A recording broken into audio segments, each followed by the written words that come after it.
जी, good morning everyone. सबसे पहले तो many many congratulations for your outstanding results. 28 students हमारे पास निकलते हैं जो बिलो 50 रैंक लेते हैं अंडर वेरियस कैटेगरीज। और जनरल कैटेगरी में लोएस्ट रैंक फोर्थ है और रिजर्व्ड कैटेगरीज में दो बच्चे हैं अलग अलग रिजर्व्ड कैटेगरी में फर्स्ट रैंक के भी। बाकी आप सबने अच्छे अच्छे स्कोर करे हैं, सारे बच्चे क्वालिफाइड हैं। हर बच्चा जो है वो सीईटी क्वालिफाई कर जाता है। That's very good news.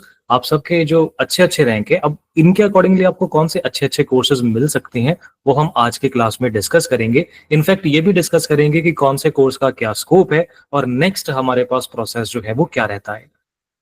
Many many congratulation dear, आप लोगों ने प्रूव करके दिखाया है कि लिमिटेड टाइम में भी आप लोग मेहनत करके बहुत अच्छे टॉप रैंक तक पहुंच सकते हैं। Many many congratulation. अब नेक्स्ट का प्रोसेस हम पहले समझ लेते हैं।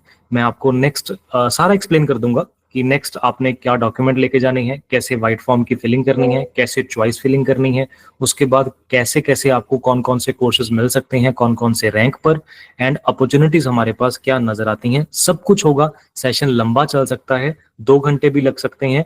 तो थोड़ा शांति से बस पूरा सेशन लगाइएगा और आराम से सारा कुछ जो है वो समझिएगा। कुछ ना पता लगे तो मैं लास्ट में आप लोगों के डाउट्स वगैरह सारे बिल्कुल लूंगा, डोंट वरी।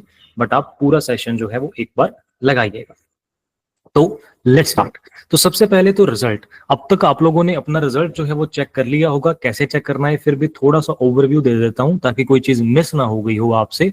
तो अगर आप अदर स्टेट से थे, पंजाब के आउटसाइड, तो आपने यहां से चेक करना था। नहीं तो अगर आप पंजाब स्टेट से हैं तो इसी के बिल्कुल नीचे हमारे पास पंजाब स्टेट का जो रिजल्ट है वो आता है। और अगर आप फार्मर एप्टीट्यूड टेस्ट एफएटी दिया था तो एफएटी और सीईटी का कंबाइंड रिजल्ट इस बार दिया हुआ है। तो वो एफएटी सीईटी का कंबाइंड रैंक है जो भी आपको देखने को मिल रहा है। ये रहा रिजल्ट ऑफ सीईटी।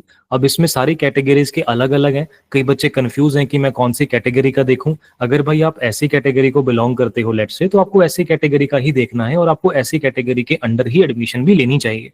और अगर आप बीसी कैटेगरी को बिलोंग करते हो तो आपको बीसी कैटेगरी का रिजल्ट देखना है और उसी के अंडर आपको एडमिशन लेनी चाहिए। रिजर्व्ड कैटेगरी में सीट्स क्योंकि रिजर्व्ड होती हैं तो एडमिशन लेना थोड़ा सा आसान रहता है। तो आप रिजर्व्ड कैटेगरी की काउंसलिंग को अटेंड कर सकते हो। और अगर आप जनरल कैटेगरी में हो तो यहाँ पर चेक कर सकते हो। रिजल्ट पे क्लिक करोगे तो आपका रिजल्ट ओपन हो जाता है। यहाँ पे रोल नंबर वाइज रैंक लिखे हुए हैं तो वो आप अपना चेक कर सकते हो। ये सब तो अब तक आप देख भी चुके होंगे। अब कुछ हल्की फुल्की नेक्स्ट काउंसलिंग का प्रोसेस मैं पहले बता दूं क्योंकि सबसे इंपॉर्टेंट चीज तो अब हमारे लिए यही है। अगर आपका रैंक फर्स्ट से लेके 700 के बीच में है, ये जनरल कैटेगरी की बात हो रही है, फर्स्ट से 700 के बीच में है, तो 25 जून को आपने पहली काउंसलिंग अटेंड करनी है। सुबह 7 बजे शार्प 7 AM आपने पहुंच जाना है। मॉर्निंग 7 AM जो है वो आपने वहां पर पहुंचना है फॉर फर्स्ट काउंसलिंग। अगर आपका रैंक 1 से लेके 700 के बीच में है और अगर आपका रैंक 700 से अबव है तो 26 यानी कि 26 जून को जाना है। अब यहां पर ना कुछ बच्चों को ये कंफ्यूजन है कि क्या ये 26 जून को सेकंड काउंसलिंग है। तो नहीं, ये 26 जून को भी फर्स्ट काउंसलिंग ही है। फर्स्ट काउंसलिंग ये 3 दिन होने वाली है। 25 को 700 रैंक तक, 26 को 700 से अबव, 27 को सारी रिजर्व्ड कैटेगरीज जैसे कि एससी बीसी या जितनी भी कैटेगरीज हैं सबकी 27 जून को होगी। काउंसलिंग के डे पे क्या होगा वो भी मैं आपको थोड़ी टाइम में बताऊंगा। लेके क्या कुछ जाना है, एक तो व्हाइट फॉर्म लेके जाना है। व्हाइट फॉर्म कहाँ से मिलेगा वो भी बताता हूँ, वैसे आपको ग्रुप में भी भेज देंगे। रेजिडेंट सर्टिफिकेट, मैं बहुत टाइम से आप लोगों को चला चला के बता रहा हूँ भाई कि रेजिडेंट सर्टिफिकेट, डोमिसाइल सर्टिफिकेट बनवा लीजिए। अगर आप लोगों के पास अभी भी नहीं है ना तो इमीडिएटली अप्लाई कर दो। जो आपकी एप्लीकेशन की एक्नॉलेजमेंट रिसिप्ट होगी वो भी आप फिलहाल लेके जा सकते हो। वैसे आपको चाहिए होता है डोमिसाइल सर्टिफिकेट या रेजिडेंट सर्टिफिकेट। अगर आप कोई भी रिजर्व कैटेगरी को हो तो उसका सर्टिफिकेट, स्पोर्ट्स पर्सन हो तो उसका एनेक्चर प्रोस्पेक्टस के एंड में है, मैं भी दिखाऊंगा। बर्थ सर्टिफिकेट, आपके 12th की 10th की मार्कशीट, करेक्टर सर्टिफिकेट, जो भी कोर्स में आप एडमिशन लेने वाले होंगे उसकी पूरी फीस। और अगर आप स्पोर्ट्स कैटेगरी में अप्लाई करा था तो 24 जून को स्पोर्ट्स का ट्रायल है। मॉर्निंग 9 AM आपने पहुंचना है office of director student welfare. 24 जून को सुबह 9 बजे वहां पर आपने पहुंचना है। सारे डॉक्यूमेंट्स वगैरह आपने लेके जाना। स्पोर्ट्स का ट्रायल होगा और उसके बेसिस पे फिर स्पोर्ट्स कैटेगरी के आपको रैंक मिलेंगे और उसके बेसिस पे फिर एडमिशन होगी स्पोर्ट्स कैटेगरी के अंडर। अच्छा, रिजर्व्ड कैटेगरी का बच्चा जनरल कैटेगरी में भी एडमिशन ले सकता है। हालांकि मैं ज्यादा रिकमेंड नहीं करता, अगर आप कैटेगरी के हो तो कैटेगरी के अंडर लो। उसका बेनिफिट है कि आपको एक तो एडमिशन थोड़ी सी रिलेटिवली इजी रह जाती है मिलनी, और एक जनरल कैटेगरी की सीट जो है वो बची रहती हैं यार। बच्चों के पास पहले ही सीट्स हर कैटेगरी में कम है वैसे तो, मतलब पर ये है कि रिजर्व्ड कैटेगरी का बच्चा जनरल कैटेगरी में भी एडमिशन ले सकता है। मतलब 27 जून को अगर रिजर्व्ड कैटेगरी की काउंसलिंग है ना, तो वो बच्चा 25 को भी जनरल कैटेगरी की काउंसलिंग अटेंड कर सकता है। लेट्स से किसी बच्चे का रिजर्व्ड कैटेगरी में, मान लो ऐसी कैटेगरी में लेट्स से थर्ड रैंक है या फोर्थ रैंक है, उसका जनरल में भी कुछ ना कुछ अच्छा रैंक ही होगा, तो वो जनरल कैटेगरी की सीट भी 25 को ले सकता है। ऐसा हो सकता है, मतलब इट्स पॉसिबल। हाँ, इसके अलावा कुछ सीट्स वगैरह अगर बचेंगी तो फिर नेक्स्ट काउंसलिंग वगैरह में देखा जाएगा, वो सब सही है। तो ये है, कुछ और खास नहीं। आर्म्ड फोर्सेस कैटेगरी में भी आपको एनेक्सर जो है वो फिल करके लेके जाना है, बाकी ठीक है। अब नेक्स्ट प्रोसेस के बारे में बात करते हैं। मैं आपको पहले ही 2 काम देना चाहता हूं, क्योंकि टीचर हूं भाई, काम देना मेरा ड्यूटी भी है। आपको ना ये 2 वीडियोस जो हैं, आई स्ट्रांगली रिकमेंड आपको बहुत डिटेल में देखनी है। एक तो ये PAU CET available degrees seats eligibility, इसका थंबनेल कुछ इस तरीके से है। ये हालांकि देखो 5 साल से भी ज्यादा पुरानी वीडियो है, लेकिन स्टिल रेलिवेंट है। और इसमें जितनी डिटेल दी है ना, उतनी डिटेल पीएयू के बारे में किसी भी कोर्स में हमने उसके बाद किसी भी वीडियो में उतनी डिटेल आपको नहीं मिलेगी जितनी डिटेल इसमें है। हाँ, बस वीडियो पुरानी है तो इसमें जो फीस स्ट्रक्चर वगैरह है वो थोड़ा पुराना है, वो अपडेट हो चुका होगा, बढ़ गई होगी फीस, और ज्यादा कुछ नहीं। पर ये वीडियो आप लोगों ने मस्ट मस्ट मस्ट देखनी है। व्हाइट फॉर्म की फिलिंग कैसे करनी है ये वीडियो देखिएगा। व्हाइट फॉर्म बिल्कुल एग्जैक्टली आज भी सेम फिल होता है, पर ये आप लोग जरूर देख लीजिएगा। और how to fill PAU white form, ये आपको यूट्यूब पे मिल जाएगी, ठीक है, हमारे ही चैनल के ऊपर। हमने बच्चों की हेल्प के लिए छोटी से छोटी पॉइंट पे भी वीडियोस बना के डाली हुई हैं, ताकि आप लोगों को मैक्सिमम हेल्प मिल सके। इनफैक्ट इस वीडियो के डिस्क्रिप्शन में व्हाइट फॉर्म डाउनलोड का लिंक भी होगा, मैं उस लिंक को अपडेट कर दूंगा लेटेस्ट व्हाइट फॉर्म के लिए। तो ये वीडियो भी जरूर देखनी है। ये 2 वीडियोस देखना आपका बहुत कंपलसरी काम है। एक आपको मोटा मोटा ओवरव्यू दे देता हूं अब नेक्स्ट कोर्सेज और पीएयू के बारे में, फिर हम हर कोर्स को 1 बाय 1 सारा डिस्कस कर लेंगे। तो सबसे पहले पंजाब एग्रीकल्चरल यूनिवर्सिटी के बारे में आप जानते ही हो, 1962 में इनॉग्रेट करी गई थी, और हमारे पास आईसीआर में A+ ग्रेड ये रखते हैं। Third among agricultural universities NIRF ranking में है। हालांकि रैंकिंग्स अब लेटेस्ट और अपडेट हो रही हैं, और रैंकिंग और बेटर होती जा रही है day by day. State agricultural universities में तो फर्स्ट रैंक पे भी आ रही है। ओके, सीईटी कोर्सेज के अंडर अब आपके पास कौन कौन से कोर्सेज हैं। अच्छा, इसमें ना कुछ कोर्सेज के ऊपर स्टार डाला है, जैसे ये ग्रीन मार्क्ड, बाकी सारे आपके पास व्हाइट वाले नॉर्मल है। ये नॉर्मल और स्टार में फर्क पता क्या है? मेनली फीस का। ये बीएससी ऑनर्स एग्रीकल्चर है आपके पास सीईटी के बेसिस पे। कॉन्ग्रेचुलेशन, जैसे आप सीईटी क्वालिफाई कर चुके हो तो उसके बेसिस पे आप कौन कौन से कोर्सेज में एडमिशन ले सकते हो, हम वो डिस्कस कर रहे हैं, राइट। तो सबसे पहले तो रियली कंग्रेचुलेशंस, आप लोगों ने बहुत अच्छा स्कोर करा है और अब आप एडमिशन लेने के लिए एलिजिबल हो। पीएयू के बारे में आप सारे जाने जानते हो। Courses: BSc honours agriculture, horticulture, biotechnology, food technology, agricultural engineering, agri business management, 5 year का BSc plus MSc integrated program जो कि ऑनर्स में होता है, जैसे फिजिक्स में, केमिस्ट्री में, जोलॉजी में, बॉटनी में, माइक्रोबायोलॉजी में एटसेट्रा, बायोकेम में, कम्युनिटी साइंस और फूड न्यूट्रिशन डाइटिटिक्स। अब इसमें जो स्टार मार्क्ड है ना, वो असल में सेल्फ सपोर्टिंग प्रोग्राम्स है, मतलब इनकी फीस थोड़ी सी हायर होती है। और जो बाकी के हमारे पास कोर्सेज हैं जैसे एग्रीकल्चर एटसेट्रा, एग्रीकल्चर तो जैसे आईसीआर के अंडर आता है। तो ये जो स्टार मार्क्ड कोर्सेज हैं ये यूनिवर्सिटी खुद रन करती है, सेल्फ सपोर्टिंग प्रोग्राम्स, तो इनकी फीस थोड़ी सी हायर रहती है। लेकिन यूनिवर्सिटी का नाम फूड टेक में, बायोटेक में, इन एग्री बिजनेस में बहुत टॉप लीडिंग है, तो वेरी गुड अपॉर्चुनिटीज देखने को मिलती है। किस कोर्स में कितनी सीट्स हैं, थोड़ा थोड़ा ओवरव्यू, और उनके बेसिस पे आप जॉब्स कौन सी ले सकते हो। तो एग्रीकल्चर में टोटल 100 है, टोटल 100 है, पंजाब की 100 नहीं है। अब इस 100 सीट्स को डिवाइड कैसे करना है, मैं आने वाली स्लाइड्स में आपको सारा दिखाऊंगा, फिक्र मत कीजिए। टोटल 100 सीट्स में पहले सेमेस्टर की फीस आपकी रफली 60,500 के आसपास है। ये राउंड ऑफ फिगर है, आप इसे 5 से 10% फीस को, नेट फीस को हायर कंसिडर करके लेके जाइएगा, क्योंकि कुछ अदर एक्सपेंसेस वगैरह भी रह सकते होते हैं। बायोटेक्नोलॉजी की 1,25,000 के आसपास, टोटल 75 है, उसमें आगे कैटेगरी वाइज पंजाब की कितनी है, किसके कैटेगरी की कितनी है, मैं आने वाली स्लाइड्स में दिखाऊंगा। फूड टेक्नोलॉजी की भी फीस थोड़ी सी हायर है, बायोटेक की भी थोड़ी सी हायर है। और ये हमारे पास फीस हायर क्यों है, मैंने आपको पहले भी दिखाया कि बायोटेक और फूड टेक असल में सेल्फ सपोर्टिंग प्रोग्राम्स है। सेल्फ सपोर्टिंग प्रोग्राम की फीस होने सेल्फ सपोर्टिंग प्रोग्राम होने की वजह से यूनिवर्सिटी खुद इसको रन करती है, थोड़ी सी फीस हायर रहती है, बट यूनिवर्सिटी का नाम और इसमें जो जॉब अपॉर्चुनिटीज हैं, स्कोप है, वो काफी अच्छा देखने को मिलता है। जॉब अपॉर्चुनिटीज हमारे ये सारे कोर्सेज कॉलेज ऑफ एग्रीकल्चर के अंडर आ जाते हैं। और बैंकिंग सेक्टर में जॉब्स हैं, सीड कंपनीज में है, फूड प्रोसेसिंग है, गवर्नमेंट जॉब्स हैं। गवर्नमेंट जॉब्स बहुत सारी इस फील्ड की स्पेशलाइज्ड भी हैं। बाकी ये as a general degree use करके, जो आपके पास नॉर्मल एकेडमिक डिग्री की तरह यूज करके आप जो नॉर्मल जॉब अपॉर्चुनिटीज होती हैं वो सारी तो ले ही सकते हो। जैसे कि सिविल सर्विसेज के एग्जाम हो सकते हैं, आईएएस पीसीएस वगैरह। आपके पास नॉर्मल बैंकिंग की जॉब्स हो सकती हैं, एसएससी हो सकता है, वो तो सारी ले ही सकते हो। बाकी जो स्पेसिफिक जॉब्स हैं, जैसे एग्रीकल्चर के बेस पे एडीओ की पोस्ट है, एएफओ है, नाबार्ड में है, बैंकिंग में है, वो सारी भी आप इसमें कंसिडर कर सकते हो। ओके, इसके अलावा हॉर्टिकल्चर में टोटल 75 है। अब उसमें पंजाब की या हमारे पास कैटेगरी वाइज कितनी है वो मैं दिखाऊंगा। फीस भी नियरली एग्रीकल्चर इक्विवेलेंट ही है, 60,500 अप्रॉक्स। और job opportunities food processing, government departments हैं। हालांकि एचडीओ की पोस्ट भी बन सकती है आने वाले टाइम में। अर्बन डेवलपमेंट है, लैंडस्केप है, एंटरप्रेन्योरशिप है, और एक्सपोर्ट कंपनीज में भी जॉब अपॉर्चुनिटीज देखने को मिलती हैं। फिर BTech agricultural, BTech agricultural recommend उनके लिए होती है जो हमारे पास इंडस्ट्री बेस्ड जॉब ज्यादा चाहते हैं, या फिर कुछ मशीन्स के बारे में, टूल्स के बारे में करना चाहते हैं, उनके लिए काफी अच्छा प्रोग्राम है। तो इसके बेसिस पे भी काफी जो लीडिंग कंपनीज हैं, मोस्टली हमारे पास फार्म टूल्स और मशीनरी की कंपनीज, उनमें जॉब अपॉर्चुनिटीज अच्छी देखने को मिलती हैं। और फीस स्ट्रक्चर जो है वो नियरली 67,000 के आसपास है। ओके, एग्री बिजनेस मैनेजमेंट में 40 सीट्स हैं। फर्स्ट सेमेस्टर की फीस नियरली 80,500, और जो बीएससी प्लस एमएससी है नियरली 65,000 के आसपास फीस निकलती है।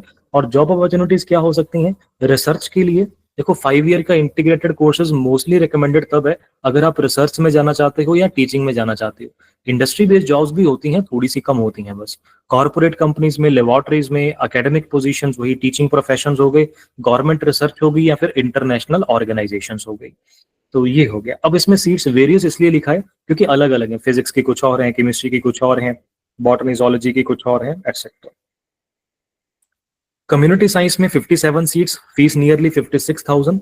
न्यूट्रिशन डाइटिशियन में 71,200। Job opportunities, nutrition dietitian course अच्छा कोर्स है, कम्युनिटी साइंस में बहुत स्ट्रांगली रिकमेंड नहीं करता क्योंकि स्कोप काफी लिमिटेड सा रह जाता है। तो आप अगर इसको कंसीडर कर रहे हो तो आपको इसकी स्पेसिफिक रीजन पता होना चाहिए कि आप क्यों कंसीडर कर रहे हो। मैं स्ट्रांगली कम्युनिटी साइंस को रिकमेंड नहीं कर पाता। न्यूट्रिशन डाइटिशियन एक काफी अच्छा कोर्स है, इसके बेसिस पे आप डाइटिशियंस की जो जॉब्स होती हैं वो ग्रैब कर सकते हो। हॉस्पिटल्स में हो सकती हैं, स्कूल्स में हो सकती हैं। इनफैक्ट फूड न्यूट्रिशन के बाद टीचिंग की लाइन भी निकल आती है। इंटीरियर डिजाइनिंग का भी एक अलग कोर्स है, अब मैं ज्यादा रिलेट नहीं कर पाता उसके साथ भी। एक है फैशन डिजाइनिंग का कोर्स भी है, मैं आगे दिखाऊंगा। एंटरप्रेन्योरशिप, कुछ बिजनेस वगैरह कर सकते हो। बहुत सारे बच्चे ना न्यूट्रिशन डाइटिशियन का कोर्स करके कुछ अपना प्रोडक्ट लॉन्च करना चाहते हैं, जैसे कि कोई सप्लीमेंट हो सकता है, कोई अपना बिजनेस शुरू करना चाहते हैं। मे बी मैं एक जानता हूँ मेरे स्टूडेंट को जिन्होंने न्यूट्रिशन डाइटिशियन करके बेकरी खोली है, and they are running it very well. बहुत अच्छा स्कोप है, मतलब कोई स्ट्रेस नहीं है खास, और बेकरी में बहुत अच्छी अर्निंग्स भी हो रही हैं, और बड़ा अच्छा स्कोप दिख रहा है उनको। और उनका पहले से प्लान था, लाइक एडमिशन लेने से पहले से प्लान था, मतलब उनका रैंक भी अच्छा था, उनको और कोर्सेज में भी एडमिशन मिल सकती थी, लेकिन उनका पहले से ही मन था कि नहीं बच्चे, मुझे तो करना है, सिर्फ यही करना है। बहुत बच्चे होते हैं जो न्यूट्रिशन डाइटिशियन ही करना चाहते हैं। लाइक हर साल मेरे पास 2-3 बच्चे ऐसे होते हैं जो बाकी के कोर्सेज छोड़ के भी इसको लेते हैं। न्यूट्रिशन काउंसलिंग हो सकता है, फूड इंडस्ट्रीज हो सकता है, क्योंकि जैसे जैसे लोग ग्रो कर रहे हैं ना, डिस्पोजेबल इनकम बढ़ रही है लोगों की, तो लोग न्यूट्रिशन के ऊपर थोड़ा ध्यान दे रहे हैं भाई कि कौन सी चीज खानी पीनी है, क्या प्लान होना चाहिए। पहले तो खैर डिस्पोजेबल इनकम ही कम थी, लोगों के पास इतना इन चीजों के बारे में एक्सपेंस करने का टाइम भी नहीं था, एक और पॉकेट भी अलाउ नहीं करती थी। लेकिन अब थोड़ा थोड़ा इंप्रूव हो रहा है, तो लोग ध्यान दे रहे हैं, देना भी चाहिए। Okay. तो रेगुलर प्रोग्राम्स और सब्सीक्वेंट सेमेस्टर मतलब ये फर्स्ट सेमेस्टर की फीस अगले सेमेस्टर्स में फीस थोड़ी थोड़ी थोड़ी थोड़ी कम हो जाती है। तो कितनी कितनी रह जाती है वो बताया हुआ है भाई। एग्रीकल्चर में नियरली 60,000 है, उसके बाद नियरली 26,000 के आसपास। ये रफ फिगर्स हैं, किसी सेमेस्टर में थोड़ी ज्यादा, किसी सेमेस्टर में थोड़ी कम भी हो सकती है। अब हॉर्टिकल्चर में भी इतनी समरी होगी, कम्युनिटी साइंस में फिर सेल्फ सपोर्टिंग प्रोग्राम जो है उनकी नियरली फीस यहाँ पर दी हुई है, तो वो आप देख सकते हो। ओके, करियर अपॉर्चुनिटीज आपके पास क्या कुछ हो सकती हैं भाई, बैंकिंग सेक्टर है, गवर्नमेंट जॉब्स हैं, प्राइवेट कंपनीज में भी हैं, इंटरनेशनल अपॉर्चुनिटीज भी हैं, क्योंकि ये तो डिग्री ऐसी है ना कि पूरे वर्ल्ड में इसकी डिमांड्स हैं भाई। तो अपने दुनिया के किसी भी और कोने में जाना है तो वहां पे भी इनकी डिमांड देखने को मिल जाएगी। पर कौन से कोर्स कौन से रैंक तक मिलेगा मैं लास्ट में बताऊंगा, बने रहें। एक ओवरव्यू दे रहा हूं ताकि आपको एग्जैक्ट आइडिया हो जाए कि क्या कुछ है हमारे पास। अब डेट निकल गई, एग्जाम भी हो गया, रिजल्ट भी आ गया, अब हमारे पास नेक्स्ट शेड्यूल क्या है भाई। 25-26 को फर्स्ट काउंसलिंग है जनरल कैटेगरी की, 27 जून को फर्स्ट काउंसलिंग है रिजर्व्ड कैटेगरी, सारी रिजर्व्ड कैटेगरीज की 27 जून को ही है। और उसके बाद सेकंड काउंसलिंग अभी डेट कंफर्म नहीं है, जुलाई में भी हो सकती है। जब आप फर्स्ट काउंसलिंग में अटेंड करने जाएंगे तो वहां पे आपको सेकंड काउंसलिंग की जो डेट्स हैं वो कंफर्म होगी। ये 100% श्योर है कि सेकंड काउंसलिंग 100% होगी। थर्ड काउंसलिंग किसी किसी साल नहीं भी होती, लेकिन सेकंड काउंसलिंग हर साल होती है। ये सेकंड काउंसलिंग जरूरी नहीं है अगस्त में हो, ये जुलाई में भी हो सकती है, डेट आपको वहां पे एग्जैक्ट कंफर्म की जाएगी। ठीक है, अब कौन कौन से डॉक्यूमेंट्स आपको मेनली लेके जाने हैं, आप स्क्रीनशॉट लेके रख सकते हो। एक आपका एडमिट कार्ड भी लेके जाना है, ओरिजिनल आईडी प्रूफ, सारे ओरिजिनल डॉक्यूमेंट्स, और आपके पास उनके 2 सेट फोटो कॉपीज के तैयार करने हैं, 2 सेट फोटो कॉपीज के, और वो अटेस्टेड भी होने चाहिए। 2 सेट फोटो कॉपीज के बना लें और उनको किसी गजेटेड ऑफिसर से अटेस्ट करवा लें। गवर्नमेंट स्कूल प्रिंसिपल से सेल्फ अटेस्ट करवा सकते हो। वाइट फॉर्म आपने जरूर लेके जाना है, रेजिडेंस सर्टिफिकेट आपके पास होना ही चाहिए, नहीं है तो भाई एडमिशन नहीं होगी पंजाब कोटा में। और कैटेगरी सर्टिफिकेट अगर आप किसी भी कैटेगरी को बिलोंग करते हो तो वो आपको लेके जाने हैं। सारे डॉक्यूमेंट्स आपके पास ओरिजिनल वहां पर होने चाहिए वेरिफिकेशन के लिए, अकेले फोटोकॉपी से काम नहीं चलेगा। 2 सेट फोटोकॉपीज के होने चाहिए, दोनों अटेस्टेड होने चाहिए, प्लस साथ में ओरिजिनल डॉक्यूमेंट्स भी होने चाहिए। हालांकि एक ही सेट फोटोकॉपी का मेनली चाहिए होता है, पर मैं तो 2 कहता हूँ, हो सके चाहे 3 भी ले जाओ, क्योंकि कई बार ना मौके पे वहां पर हमारे पास डॉक्यूमेंट कई बार मतलब खराब हो जाता है, कोई फोटोकॉपी या कुछ, तो आपके पास रिजर्व रहेगा तो अच्छी बात है। अब फीस, जो भी कोर्स लेना चाहते होगे आप, उसकी फीस आपने पूरी लेके जानी है। वैसे तो आप कैश और ऑनलाइन कैसे भी पेमेंट कर सकते हो, बट आई रिकमेंड कि आप कैश पेमेंट वहां पर करें। देखा जाता है कि ना यूनिवर्सिटी एक्सेप्ट तो दोनों मोड ही करती है, आप कार्ड पेमेंट भी कर सकते हो, कैश पेमेंट भी कर सकते हो, लेकिन वहां पे कहीं ना कहीं प्रेफरेंस देखने को मिल जाती है कैश में। अच्छा, प्रेफरेंस का मतलब ये नहीं कि भाई रैंक में प्रेफरेंस मिल जाएगी, नहीं नहीं नहीं, फीस डिपॉजिट करने में, यानी कि जल्दी आप फ्री हो जाओगे अगर आप कैश फीस डिपॉजिट करवाते हो। कई बार वहां पे ना कह देते हैं कि भाई कैश वाले पहले करवा दीजिए, कार्ड वाले इधर करवा दीजिए, थोड़ा वेट कर लीजिए। कैश में थोड़ी प्रेफरेंस वहां पे देखने को मिलती है, कैश ले जाएं। पर कितना कैश लेके जाएं, क्योंकि अलग अलग कोर्सेज की तो अलग अलग फीस है, अभी तो पता भी नहीं है कि कौन से कोर्स में मिलेगी। तो 2-3 सवाल हैं। सबसे पहले तो ना बच्चों का सवाल ये होता है कि वाई वाइट फॉर्म, मैं तो एप्लीकेशन फॉर्म पहले फिल कर चुका हूँ, अब मुझे व्हाइट फॉर्म देने की क्या जरूरत है। देखो भाई, अगर आपका मान लो रैंक कुछ भी है, लेट्स से आपका रैंक 10th है, अब 10th रैंक पे तो आपको सारे कोर्सेज में एडमिशन मिल जाएगी। आपने जब एप्लीकेशन फॉर्म फिल अप्लाई करा था पीएयू सीईटी का, तो वहां पे आपने कोर्स मेंशन थोड़ी करा था कि मुझे इस कोर्स में एडमिशन चाहिए या मुझे उस कोर्स में एडमिशन चाहिए। ये आप व्हाइट फॉर्म के थ्रू यूनिवर्सिटी को बताते हो कि भाई मेरा पीएयू सीईटी में रैंक इतना है और मुझे इस कोर्स में एडमिशन चाहिए, क्योंकि यूनिवर्सिटी को नहीं पता मेरे भाई कि आप कौन से कोर्स में लेना चाहते हो। और अगर आपका रैंक अच्छा है, लाइक अंडर 50 है, तो आपको जिस कोर्स में हाथ रखोगे वही कोर्स मिल जाएगा। तो कौन से कोर्स आपको लेना है ये आप व्हाइट फॉर्म के थ्रू यूनिवर्सिटी को बताते हो। अब फीस वहां पे कितनी लेके जाएं, अलग अलग कोर्सेज की ना अलग अलग फीस है। आप व्हाइट फॉर्म भी 2 ही फिल कर लेना यार, सेफ साइड के लिए। व्हाइट फॉर्म पे ना कोर्स ऊपर लिखना होता है। आप अभी कोर्स का नेम चाहे मेंशन ना करना, क्योंकि वहां पे आपको जिस भी कोर्स में मिलती हुई उसके अकॉर्डिंगली आप उसमें जो कोर्स का नेम है वो लिख सकते हो। तो आप ना इनमें से 3 कोर्स शॉर्ट लिस्ट करके जाए। देखो, अगर आपका रैंक अंडर 50 है फिर तो अश्योर ही हो जाए ना, आपने जो भी कोर्स सोचा है वो एक कोर्स ही बहुत है। उस कोर्स की फीस देख लो, जितनी भी यहाँ पे फीस मेंशन्ड है उससे 10% हायर आप अमाउंट लेके जाइएगा। अगर किसी कोर्स की लेट से 60,000 मेंशन है ना, तो 65,000 या 70,000 तक आप वहां पर कैश लेके जाइएगा। अब अगर आपका रैंक लेट से अबव 50 है और अभी अश्योर्ड नहीं है कि कौन से कोर्स में मिलेगी, तो वो तो काउंसलिंग अटेंड करेंगे, वहीं पे पता चलेगा ना। तो आपने 3 कोर्सेज शॉर्टलिस्ट कर लिए, लेट्स से आप एग्रीकल्चर, हॉर्टिकल्चर और एग्रीकल्चरल इंजीनियरिंग में जाना चाहते हो। अच्छा, जो BTech, food tech, BTech, biotech है, उसमें मेडिकल बच्चे भी ले सकते हैं। बीटेक कर सकते हो, नाम के आगे इंजीनियर लग जाएगा, मेडिकल बच्चों के साथ भी अगर आप BTech, biotech, BTech, food tech करते हो, मेडिकल स्टूडेंट्स एलिजिबल। लेकिन बीटेक एग्रीकल्चरल इंजीनियरिंग में only non medical students, agricultural engineering medical student नहीं कर सकते। मान लो आपने ये पहले 3 कोर्स सिलेक्ट कर लिए, अब 3 में से सबसे हायर फीस किसकी है? इसकी है ना 66,000। आप इस हिसाब से फीस लेके जाइए। आप 3 कोर्स शॉर्टलिस्ट कर लें, उन तीनों कोर्सेज में से जिसकी भी फीस सबसे हायर है, उसकी जितनी फीस है उसका 10% हायर आप साथ में लेके जाएं। मान लो आपने बायोटेक सेलेक्ट करा हुआ है तो 1,26,000 के आसपास फीस है, तो 1,35,000, 1,30,000, 1,40,000 आप वहां पे लेके जाएं, जो भी आप सेलेक्ट कर रहे हो उसके अकॉर्डिंग। ठीक है। अब एग्जैक्ट कौन सा कोर्स मिलेगा वो तो वहां पे जाके पता चलेगा, क्योंकि हर कोर्स की अलग अलग जो है रैंक लिस्ट वो बनेगी। अब बच्चों को कुछ कंफ्यूजन ये होती है कि काउंसलिंग पे एग्जैक्टली क्या होता है, मैं आपको वो भी समझाता हूँ, डोंट वरी। जैसे अब 25 तारीख को आप वहां पे जाएंगे, हॉल में जाके आप बैठ जाएंगे। पहले तो ना, जो हमारे पास ऑडिटोरियम हॉल है वहां पर पिछले साल बहुत रश था, उम्मीद है इस साल भी बहुत रश होगा, बहुत कंपटीशन रहा है। लाइक अगर आप पुराने रिजल्ट्स देखेंगे ना तो 1000, 1100, 1200 बच्चा रिटर्न क्वालिफाई करता होता था।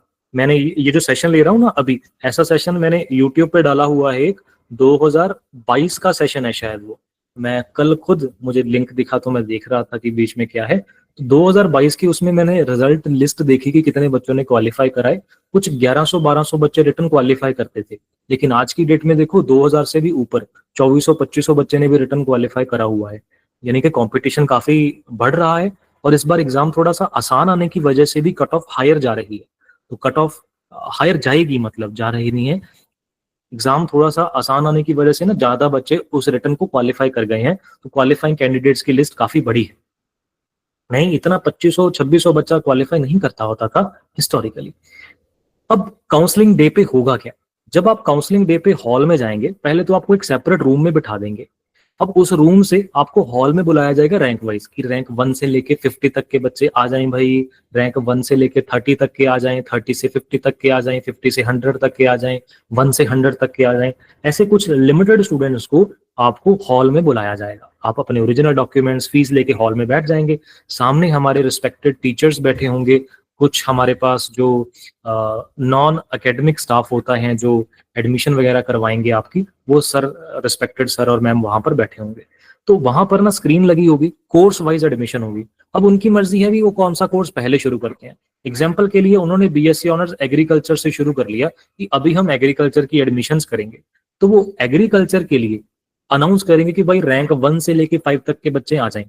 तो रैंक 1 से लेके 5 तक के बच्चे जो एग्रीकल्चर में एडमिशन लेना चाहते हैं, व्हाइट फॉर्म पे बीएससी ऑनर्स एग्रीकल्चर लिख के अपने डॉक्यूमेंट्स और फीस लेके स्टेज के ऊपर चले जाएंगे, अपनी एडमिशन करवाएंगे और आ जाएंगे। फिर ऐसे ही वो बुला लेंगे रैंक 5 से लेके 10 तक के आ जाएं, 10 से 20 तक के आ जाएं, 20 से 30 तक के आ जाएं। ऐसे बीएससी ऑनर्स एग्रीकल्चर की पूरी सीट्स फिल हो जाएंगी। अब बीएससी ऑनर्स एग्रीकल्चर की जनरल कैटेगरी में सीट्स कितनी की निकलती हैं वो वहां पे मौके पे देखने वाली बात होगी, क्योंकि अलग अलग यहाँ पर ना रिजर्वेशन के थ्रू सीट्स निकल जाती हैं, और जनरल कैटेगरी में सीट्स बचती काफी कम होती हैं वैसे। तो ऐसे आपको जनरल कैटेगरी की वो सीट्स फिल हो जाएंगी। एग्रीकल्चर की एडमिशन जब शुरू होगी ना तो 2-2.5 घंटे के अंदर एग्रीकल्चर फुल हो जाएगा। अब उसके बाद फिर वो अगला कोर्स शुरू कर लेंगे कि भाई अब हम बीएससी ऑनर्स हॉर्टिकल्चर की एडमिशन करेंगे, तो रैंक 1 से लेके 20 तक के आ जाएं, 20 से 40 तक के आ जाएं, तो जो भी हॉर्टिकल्चर लेना चाहते हैं तो वहां पे जाके अपनी एडमिशन करवा लेंगे। ऐसे ही फिर बायोटेक, फूड टेक। अब ऑर्डर आगे पीछे हो सकता है, उनकी मर्जी है कि वो कौन से कोर्स की एडमिशन पहले करना चाहते हैं, बट होता ऐसे है। रिजर्व्ड कैटेगरी को 27th को भी ऐसे ही होगा, उसमें अलग अलग कैटेगरी की काउंसलिंग करी जाएगी किसी भी सीक्वेंस में। जैसे वो पहले मान लो एससी कैटेगरी की एडमिशंस करने लगे, फिर वो बीसी कैटेगरी की करने लगे, अब उनकी मर्जी है कि वो एससी की कितने की करें, एससी की पहले करें, बीसी की पहले करें, वो उनकी मर्जी है। तो ऐसे अब आप लोगों को ना 2-3 बातों का ध्यान रखना है। एक तो आपने, आपका रैंक कुछ भी हो, आपका रैंक पीछे भी क्यों ना हो, आपको काउंसलिंग पूरी और हर काउंसलिंग अटेंड करनी है। कई बच्चे आपके जैसी सोच रखते होते हैं, आपको कई बार लगता है ना कि मेरा रैंक पीछे है, मैं पूरी काउंसलिंग क्यों अटेंड करूं, या मैं उस दिन काउंसलिंग में जाता ही नहीं, मुझे कौन सा मिलनी है। ऐसा नहीं है, कोई पता नहीं होता, आप मिल भी जाए, ऐसे आप जैसा सोच रहे हो वैसे और भी बच्चे कई सोच रहे हो और मौके पे ना पहुंचे। तो आपको भाई हर काउंसलिंग में जाना है। जब तक हम भगवान से मांगेंगे नहीं तो हमें कैसे मिलेगा? तो आपको काउंसलिंग अटेंड जरूर करनी है। अगर आप काउंसलिंग अटेंड ही नहीं करते ना, तो आपने खुद ही अपने आप को रिजेक्ट कर दिया कि भाई मुझे एडमिशन नहीं मिलेगी। एक बार ट्राई तो करके देखना मेरे भाई, हो सकता है मिल भी जाए। सारी काउंसलिंग अटेंड करनी है, चाहे कुछ भी आपका रैंक रहा हो। अब कौन कौन से कोर्सेज में आप एडमिशन ले सकते हो, मतलब कौन कौन से कोर्सेज मैं रिकमेंड कर सकता हूँ, हम थोड़ा और आगे जाके देखते हैं। तो ये हमारे पास अलग अलग कोर्सेज का था। अब थोड़ा मूव ऑन करते हैं। देखो, बीएससी ऑनर्स एग्रीकल्चर हमारे पास टॉप मोस्ट प्रायोरिटी तो रहती ही है। ये पूरे साल की फीस लिखी हुई है, लाइक फर्स्ट सेमेस्टर और सेकंड सेमेस्टर की मिला के, क्योंकि हम देख चुके हैं ना फर्स्ट सेमेस्टर की फीस थोड़ी ज्यादा है, सेकंड सेमेस्टर ऑनवर्ड्स फीस थोड़ी सी कम हो जाती है। तो वो करियर अपॉर्चुनिटीज तो आपके पास बहुत सारी हैं भाई, और यूनिवर्सिटी में काफी अच्छा जो स्कोप है, इंफ्रास्ट्रक्चर है, वो देखने को मिलता है। एग्रीकल्चर हॉर्टिकल्चर के बेस पे agri business management, government roles, government duties, मतलब एडीओ की पोस्ट हो गई, एग्रीकल्चर डेवलपमेंट ऑफिसर्स, और भी काफी सारी जॉब अपॉर्चुनिटीज हैं वो देखने को मिलती हैं। बीएससी एग्रीकल्चर के बेस पे फिर आप इनपुट इंडस्ट्रीज जैसे फर्टिलाइजर्स, पेस्टिसाइड्स का काम कर सकते हो, उनके बारे में उनकी कंपनीज में जॉब्स कर सकते हो। फार्म मशीनरी डिजाइन बना सकते हो, बनाने वाली कंपनीज में जॉब्स कर सकते हो कुछ ऐसे। Irrigation technology, food processing equipment, renewables energy sources, काफी सारी अपॉर्चुनिटीज आपको देखने को मिलती हैं। फूड टेक्नोलॉजी के स्टूडेंट्स, मतलब काफी अच्छी फूड प्रोसेसिंग कैटेगरी मुझे लगती है, मुझे बड़ी इंटरेस्टिंग लगती है फूड टेक। फूड टेक में बड़ी सारी कंपनीज, नेस्ले में यहाँ पर ट्रेनिंग वगैरह यूनिवर्सिटी के थ्रू लगती रहती है। आईटीसी एक बड़ी अच्छी कंपनी है, क्वालिटी कंट्रोल एफएमसीजी में हो सकता है, न्यूट्रिशनल कंसल्टेंसी हो सकती है, एग्रीकल्चरल बैंकिंग में जॉब अपॉर्चुनिटीज हो सकती हैं, कमोडिटी की ट्रेडिंग करने में, जो ऑनलाइन जैसे स्टॉक होते हैं वैसे कमोडिटी की ट्रेडिंग भी होती है, तो वो उसमें हो सकती हैं। तो वो सब, तो ये आपको डॉक्यूमेंट्स वगैरह लेके जानी है, ये आपको पता ही है, मैं आपको ग्रुप में भेज भी दूंगा वैसे। बाकी यूनिवर्सिटी के बारे में आप सब कुछ जानते हो। अच्छा, यूनिवर्सिटी में ना काफी सारी स्कॉलरशिप प्रोग्राम्स भी होती हैं, काफी सारी। तो वो स्कॉलरशिप प्रोग्राम्स का बेनिफिट आप कैसे ले सकते हो, अगर आपको अच्छे रैंक है ना, तो हम खुद भी आपको कॉल करके या बुला के सारा समझाएंगे। क्योंकि हम जो 3 टीचर्स करवा रहे हैं ना, उसमें भावना मैम की खुद की स्टडी भी यूनिवर्सिटी से है, उनका खुद का भी अपने टाइम पे रैंक फर्स्ट रहा हुआ है, और उन्होंने खुद ने अपनी डिग्री के अंदर अंदर 3 स्कॉलरशिप स्कीम को अवेल करा हुआ है। तो वो कैसे कैसे अवेल कर सकते हैं अलग अलग, वो आपको गाइड करेंगे पूरा। ठीक है, तो बाकी अपॉर्चुनिटीज बड़ी अच्छी हैं, बड़ी सारी क्रॉप वैरायटीज के बारे में रिसर्च यूनिवर्सिटी में चलती रहती है, ग्रांट्स वगैरह काफी मिलती हैं, डेवलपिंग यूनिवर्सिटी है, काफी अच्छा स्कोप देखने को मिलता है। अब हमारे पास अलग अलग कोर्सेज जो हैं वो कौन कौन से कॉलेज के अंडर आते हैं, लेट्स डिस्कस। आप लोगों के सारे डाउट्स मैं लूंगा, जस्ट मैं जो बताना चाहता हूँ पहले खुद बता दूं, फिर आप सबसे पूछूंगा जो भी आपकी क्वेरीज हैं, don't worry, at the end. और नीचे आप पूछ सकेंगे बाद में, कोई प्रॉब्लम नहीं है। तो कॉलेज ऑफ एग्रीकल्चर के अंडर आप बीएससी ऑनर्स एग्रीकल्चर, बायोटेक दोनों 4 ईयर के प्रोग्राम है, बीटेक फूड टेक 4 ईयर का प्रोग्राम, बीएससी ऑनर्स एग्रीकल्चर ये एएटी के बेस पे है, ये आपके लिए नहीं है, जो 10th बेसिस पे प्रोग्राम था उसके लिए था। अब 2 ईयर का डिप्लोमा, वो भी हमारे लिए नहीं है, वो भी हमारे पास सीईटी बेस पे नहीं है। अब ऐसे ही बल्लोवाल का बीसेट एग्जाम अभी देने वाले हो आप, उसके बेसिस पे भी BSc honours agriculture 4 year programme मिलता है। बल्लोवाल के बारे में बता दूं, अगर किसी बच्चे का सीईटी में रैंक पीछे है ना, और उसको एग्रीकल्चर मान लो नहीं मिलती लग रही, और वो लेना एग्रीकल्चर में ही चाहता है, प्लीज आप कोई और कॉलेज, अभी कई और कॉलेजेस के भी फॉर्म ओपन है, आप उनकी बजाय बीसेट प्रेफर करना। अगर आपने बीसेट अप्लाई करा हुआ है तो ये बड़ा ही अच्छा ऑप्शन है। इसकी वैल्यू पीएयू लुधियाना के इक्विवेलेंट है। डिग्री की फीस, डिग्री का syllabus, even faculty PAU Ludhiana से जाते हैं, सारा कुछ पीएयू लुधियाना का ही है। बस डिफरेंस पता क्या है, कैंपस का। इसमें आप एक बड़े शहर में लुधियाना के बीचों बीच रह के पढ़ते हो, और उधर बल्लोवाल में आप एक रूरल विलेज में पढ़ते हो, तो वो थोड़ा रिमोट एरिया पड़ता है, दूर पड़ता है, but value wise it is equivalent. अब वो दूर पढ़ने के, रूरल के बीचों बीच पढ़ने के, शहर से दूर पढ़ने के, जिसको आप नुकसान समझते हो, वो फायदे भी हो सकते हैं। डिस्ट्रैक्शंस कम है, आपका पूरा ध्यान पढ़ाई में रहता है। मैं वहां पे बहुत बच्चों को जानता हूँ जो बहुत अच्छा पढ़ भी रहे हैं, उनके अगर आप ग्रेड्स देखें तो वो पीएयू लुधियाना पढ़ने वाले बच्चों से भी बेहतर है। मैंने ऐसी बहुत सारी एग्जांपल्स देखी हैं, जो बच्चे बल्लोवाल से लुधियाना में पीएयू कैंपस में शिफ्ट कर लेते हैं। अब शिफ्ट का मतलब माइग्रेट नहीं है, अगली काउंसलिंग जब ओपन होती है ना, तो उसके थ्रू शिफ्ट कर लेते हैं। तो उसमें जितनी पढ़ाई वहां पे पढ़ी होती है वो एज इट इज कंटिन्यू हो जाती है। क्योंकि अभी थर्ड काउंसलिंग जैसे पता नहीं कब होगी, हो सकता कई बार तो बहुत लेट होती है, लाइक सेमेस्टर भी निकल जाता है। कई बार पहले हो जाती है, कई बार होती भी नहीं है। तो अगर होती है तो बल्लोवाल से बच्चा यहाँ पे लुधियाना में जब शिफ्ट करता है तो जितनी पढ़ाई, जो भी सेमेस्टर, जो भी सब्जेक्ट वहां पे पढ़ा होता है वो एज इट इज कंटिन्यू हो जाता है। अब उसमें ना बेनिफिट ये है कि मैंने बच्चे ऐसे देखे हैं कि बच्चे पहले बल्लोवाल में थे, लुधियाना में आ गए, लुधियाना में आके उनके ग्रेड्स कम हो गए, डिग्री में कम नंबर आने लगे। जब तक वो बल्लोवाल में थे उनके नंबर ज्यादा अच्छे आ रहे थे। और अगर मैं दो बच्चों के रिजल्ट भी कंपेयर करूं तो लुधियाना पढ़ने वाले बच्चे डिग्री में कम मार्क्स सिक्योर कर पाते हैं, कुछ, नॉट एवरी, और बल्लोवाल पढ़ने वाले थोड़े ज्यादा। एक तो ये है कि वहां पर ना एक ही कोर्स है बीएससी एग्रीकल्चर, बल्लोवाल में और कोई कोर्स ही नहीं है, जिसकी वजह से क्या होता है वहां पर टीचर टू स्टूडेंट की रेशो बड़ी अच्छी है। लाइक हर स्टूडेंट को प्रॉपर टीचर इंडिविजुअली एक तरीके से मॉनिटर भी कर पाते हैं, टीचर स्टूडेंट की बॉन्डिंग बड़ी अच्छी हो जाती है क्योंकि एक ही तो कोर्स है और वही रेस्पेक्टिव टीचर अवेलेबल है। तो आगे उनको गाइड करना, लाइक प्रैक्टिकल्स में, असेसमेंट्स में, असेसमेंट मार्क्स, वो सारा कुछ काफी अच्छे तरीके से हो जाता है। और वहां पे डिस्ट्रैक्शंस कम होने की वजह से बच्चे का ध्यान सिर्फ पढ़ाई में रहता है। लुधियाना में तो फिर वो बच्चा थोड़ा सा कई बार घूमने फिरने या इधर उधर के चक्करों में भी फंस जाता है ना, डिस्ट्रैक्शन ज्यादा है। हॉर्टिकल्चर काफी अच्छा प्रोग्राम है, बीटेक एग्रीकल्चर काफी अच्छा प्रोग्राम है, मेरी तरफ से रिकमेंडेड है। एग्रीकल्चर बल्लोवाल इक्वली गुड है दोनों मेरी तरफ से। Horticulture I recommend, BTech agriculture I recommend, agri business management भी मैं रिकमेंड करता हूँ, लेकिन ये थोड़े बेटर है। और community science so I don't, मैं बहुत स्ट्रांगली रिकमेंड नहीं करता। फैशन डिजाइनिंग का मुझे पता ही नहीं है भाई, मुझे नहीं समझ आता कि इसके बेसिस पे क्या जॉब अपॉर्चुनिटीज होंगी, तो मैं इससे बाहर हूँ, I am out. Nutrition dietitian अच्छा कोर्स है, 5 ईयर के इंटीग्रेटेड कोर्सेज काफी अच्छे हो सकते हैं अगर आप टीचिंग और रिसर्च में जाना चाहते। अगर आप टीचिंग और रिसर्च में नहीं जाना चाहते तो आप इसको अवॉइड कर सकते हो। आई डोंट स्ट्रांगली रिकमेंड कि आपको सब कुछ छोड़ के इंटीग्रेटेड में जाना है। ये तभी जाना अगर आपका टीचिंग और रिसर्च में ऑप्शन है, मन है। आप काउंसलिंग में भी देखेंगे इसमें बच्चे इसीलिए काफी कम जा रहे होंगे। तो इसमें पीछे रैंक तक भी मिल जाती है इंटीग्रेटेड में, कम्युनिटी साइंस में भी बहुत पीछे रैंक तक मिल जाती है। और कम्युनिटी साइंस तो आई डोंट स्ट्रांगली रिकमेंड, फिलहाल के लिए आप अवॉइड करें। और 5 ईयर का इंटीग्रेटेड कोर्स आप कर सकते हो ओनली तब जब आपके पास आपका मन हो रिसर्च के लिए और टीचिंग के लिए। बाकी ये सारे कोर्सेज खैर अच्छे हैं। अब इनका प्रेफरेंस ऑर्डर क्या हो सकता है, अगर आप बिल्कुल ही अब बिल्कुल भी नहीं पता, ब्रेन मतलब क्लियर है, अगर हमें बिल्कुल भी नहीं पता तो मैं आपको प्रायोरिटी ऑर्डर भी दे दूंगा। लेकिन अगर आपको पता है कि भाई कौन सी फील्ड में पहले आपको जाना है तो अच्छी बात है। लेकिन अगर आपको नहीं पता तो मैं प्रायोरिटी ऑर्डर भी दे दूंगा, डोंट वरी। स्टार मार्क्ड वाले सेल्फ सपोर्टिंग है, उनकी फीस थोड़ी सी हाई रह सकती है, मैंने आपको पहले ही दिखा दी कि फीस क्या रह सकती है। अब सीट्स कितनी कितनी है, जैसे बीएससी ऑनर्स एग्रीकल्चर में 100 सीट्स देखी थी हमने, अब उसमें 100 जो है वो पंजाब की 80 ही है जो सीईटी बेस पे हैं, 20 आईसीआर की हैं, सीयूईटी आईसीआर।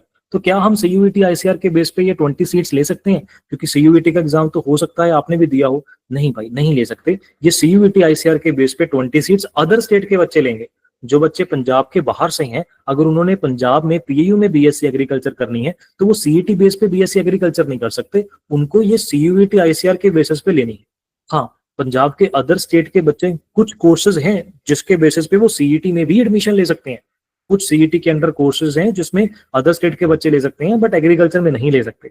अब बायोटेक में भी 60 जनरल एंड रिजर्व की हैं, 15 हमारे पास आईसीआर की हैं, तो हम 60 के ऊपर ही फोकस करें, 60 हमारे पास है। फूड टेक्नोलॉजी की भी 60 है, एग्रीकल्चर की 80, बायोटेक की 60, फूड टेक की 60, और ठीक है, और नेक्स्ट बताता हूँ, हॉर्टिकल्चर की भी 60 सीट्स हैं हमारे पास। ठीक है, आईसीआर का सीयूईटी बेस पे है, छोड़ो, हम पंजाब स्टेट की बात करते हैं जिसकी 60 सीट्स हैं हॉर्टिकल्चर। बढ़िया। अब बीटेक एग्रीकल्चरल इंजीनियरिंग में 70 सीट्स हैं हमारी पंजाब की, हमें पंजाब के ऊपर ही, पंजाब की सीट्स के ऊपर ही फोकस करना चाहिए, तो 70 सीट्स हैं हमारे पास। ओके, अब एग्री बिजनेस मैनेजमेंट की हमारे पास टोटल 40 सीट्स हैं, और सीट्स कम लगती हैं लेकिन इनकी कट ऑफ एग्री बिजनेस की ना बहुत हायर नहीं जाती क्योंकि थोड़े कम बच्चे लेते हैं। अब इंटीग्रेटेड में सीट्स तो और भी कम है, बायोकेमिस्ट्री में 20, बॉटनी में 10, ओनली 10, केमिस्ट्री में ओनली 20, माइक्रोबायोलॉजी में ओनली 20, फिजिक्स में 10, जोलॉजी में 10। क्या हम ये BSc plus MSc integrated course mathematics में नहीं कर सकते? नहीं कर सकते। फिलहाल पीएयू आपको बीएससी प्लस एमएससी 5 ईयर का मैथ ऑनर्स प्रोग्राम ऑफर नहीं करते। अगर आपको मैथ ऑनर्स ही करना है बीएससी तो आप पंजाब यूनिवर्सिटी चंडीगढ़ या फिर जीएनडीयू अमृतसर से कर सकते हैं। ठीक है, ओके। सीट्स कम है, लेकिन agree business management, integrated courses और कम्युनिटी साइंस, इनकी कट ऑफ बहुत हाई नहीं जाती, मतलब पीछे रैंक वाले बच्चों को भी मिलने का चांस रहता है, बहुत कम बच्चे इसको लेते हैं। अब कम्युनिटी साइंस में भी टोटल पंजाब की 46 सीट्स हैं, ऑल दो फैशन डिजाइनिंग की 14 है। अब ये सीईटी के बेस पे है भी नहीं, एंड मुझे नहीं समझ में आता कि आप क्यों ही करोगे, आप साइंस बैकग्राउंड से आपके पास और काफी सारे ऑप्शंस हैं। न्यूट्रिशन डाइटिशियन की भी हमारे पास 58 सीट्स हैं, जो कि सीईटी बेसिस पे आपका था। ओके, अब इसके अलावा ये जो टोटल सीट्स देखी, जैसे एग्रीकल्चर की टोटल 80 सीट्स देखी, तो क्या हम सारी 80 सीट्स ले सकते हैं? मतलब सारी 80 सीट्स में जनरल कैटेगरी के स्टूडेंट क्या अप्लाई कर सकते हैं? नहीं, ऐसा नहीं। अब उसमें 20% जो है वो हमने, जैसे टोटल 100 सीट्स थी ना, 100 सीट्स में से 20 सीट्स तो हमारी निकल गई CUET ICR के बेस पे, बाकी की बची 80 सीटें, 80 सीट्स। उन 80 सीट्स में आप पंजाब के सारे बच्चे अप्लाई करोगे। अब उन 80 सीट्स में जब पंजाब के सारे बच्चे अप्लाई करोगे ना, तो उसमें अलग अलग हमारे पास रिजर्वेशन है। कितनी कितनी? जैसे शेड्यूल्ड कास्ट की 25%, तो 80 की 25% सीट्स जो है वो सिर्फ ऐसी कैटेगरी के बच्चे ले सकते हैं। टोटल हमारे पास 80 सीट्स जैसे हुई, अब उन 80 सीट्स में हमारे पास 25% जो सीट्स हैं, 80 में से 25% जो सीट्स हैं हमारे पास, वो ले सकते हैं एससी कैटेगरी के स्टूडेंट्स ओनली। अब ऐसे ही हमारे पास बीसी की 10% की रिजर्वेशन है, और स्पोर्ट्स पर्सन की है हमारे पास, फिर फ्रीडम फाइटर की है, ऐसे हर किसी की अलग अलग है। तो आप जिस भी लाइक जाना चाहते हो कैटेगरी में, उसके हिसाब से देख सकते हो आपने किस कैटेगरी में अप्लाई करा हुआ है। लाइक अभी आप अपनी कैटेगरी को चेंज नहीं कर सकते, आपने जिस कैटेगरी में अप्लाई करा हुआ है उसी कैटेगरी में रहेगा भाई। अगर आपने लेट्स से स्पोर्ट्स पर्सन में, स्पोर्ट्स कैटेगरी में अप्लाई नहीं करा था, तो अब आप अपनी कैटेगरी स्विच नहीं कर सकते, अब आपको वो सेम कैटेगरी में ही अपना अटेंड करना है जिस भी कैटेगरी में आपने अप्लाई करा हुआ है। तो ये अलग अलग कैटेगरी की अलग अलग हमारे पास रिजर्वेशन की सीट्स हैं, तो आप देख सकते हो आप कौन सी कैटेगरी के हो उसके हिसाब से। तो टोटल सीट्स आपने देख ली, अब इससे ना थोड़ा आइडिया हो जाता है। जैसे आपने देख ली कि टोटल एग्रीकल्चर में 80 सीट्स हैं, तो 80 का 25% निकाल लो, उतनी का हमारे पास ऐसी कैटेगरी में सीट्स हैं। कुछ बच्चे जनरल में सीट्स भी ले जाएंगे, तो थोड़ी सी उससे ऊपर रैंक तक मिल सकती है, मतलब बहुत ज्यादा डिफरेंस खैर नहीं निकलता।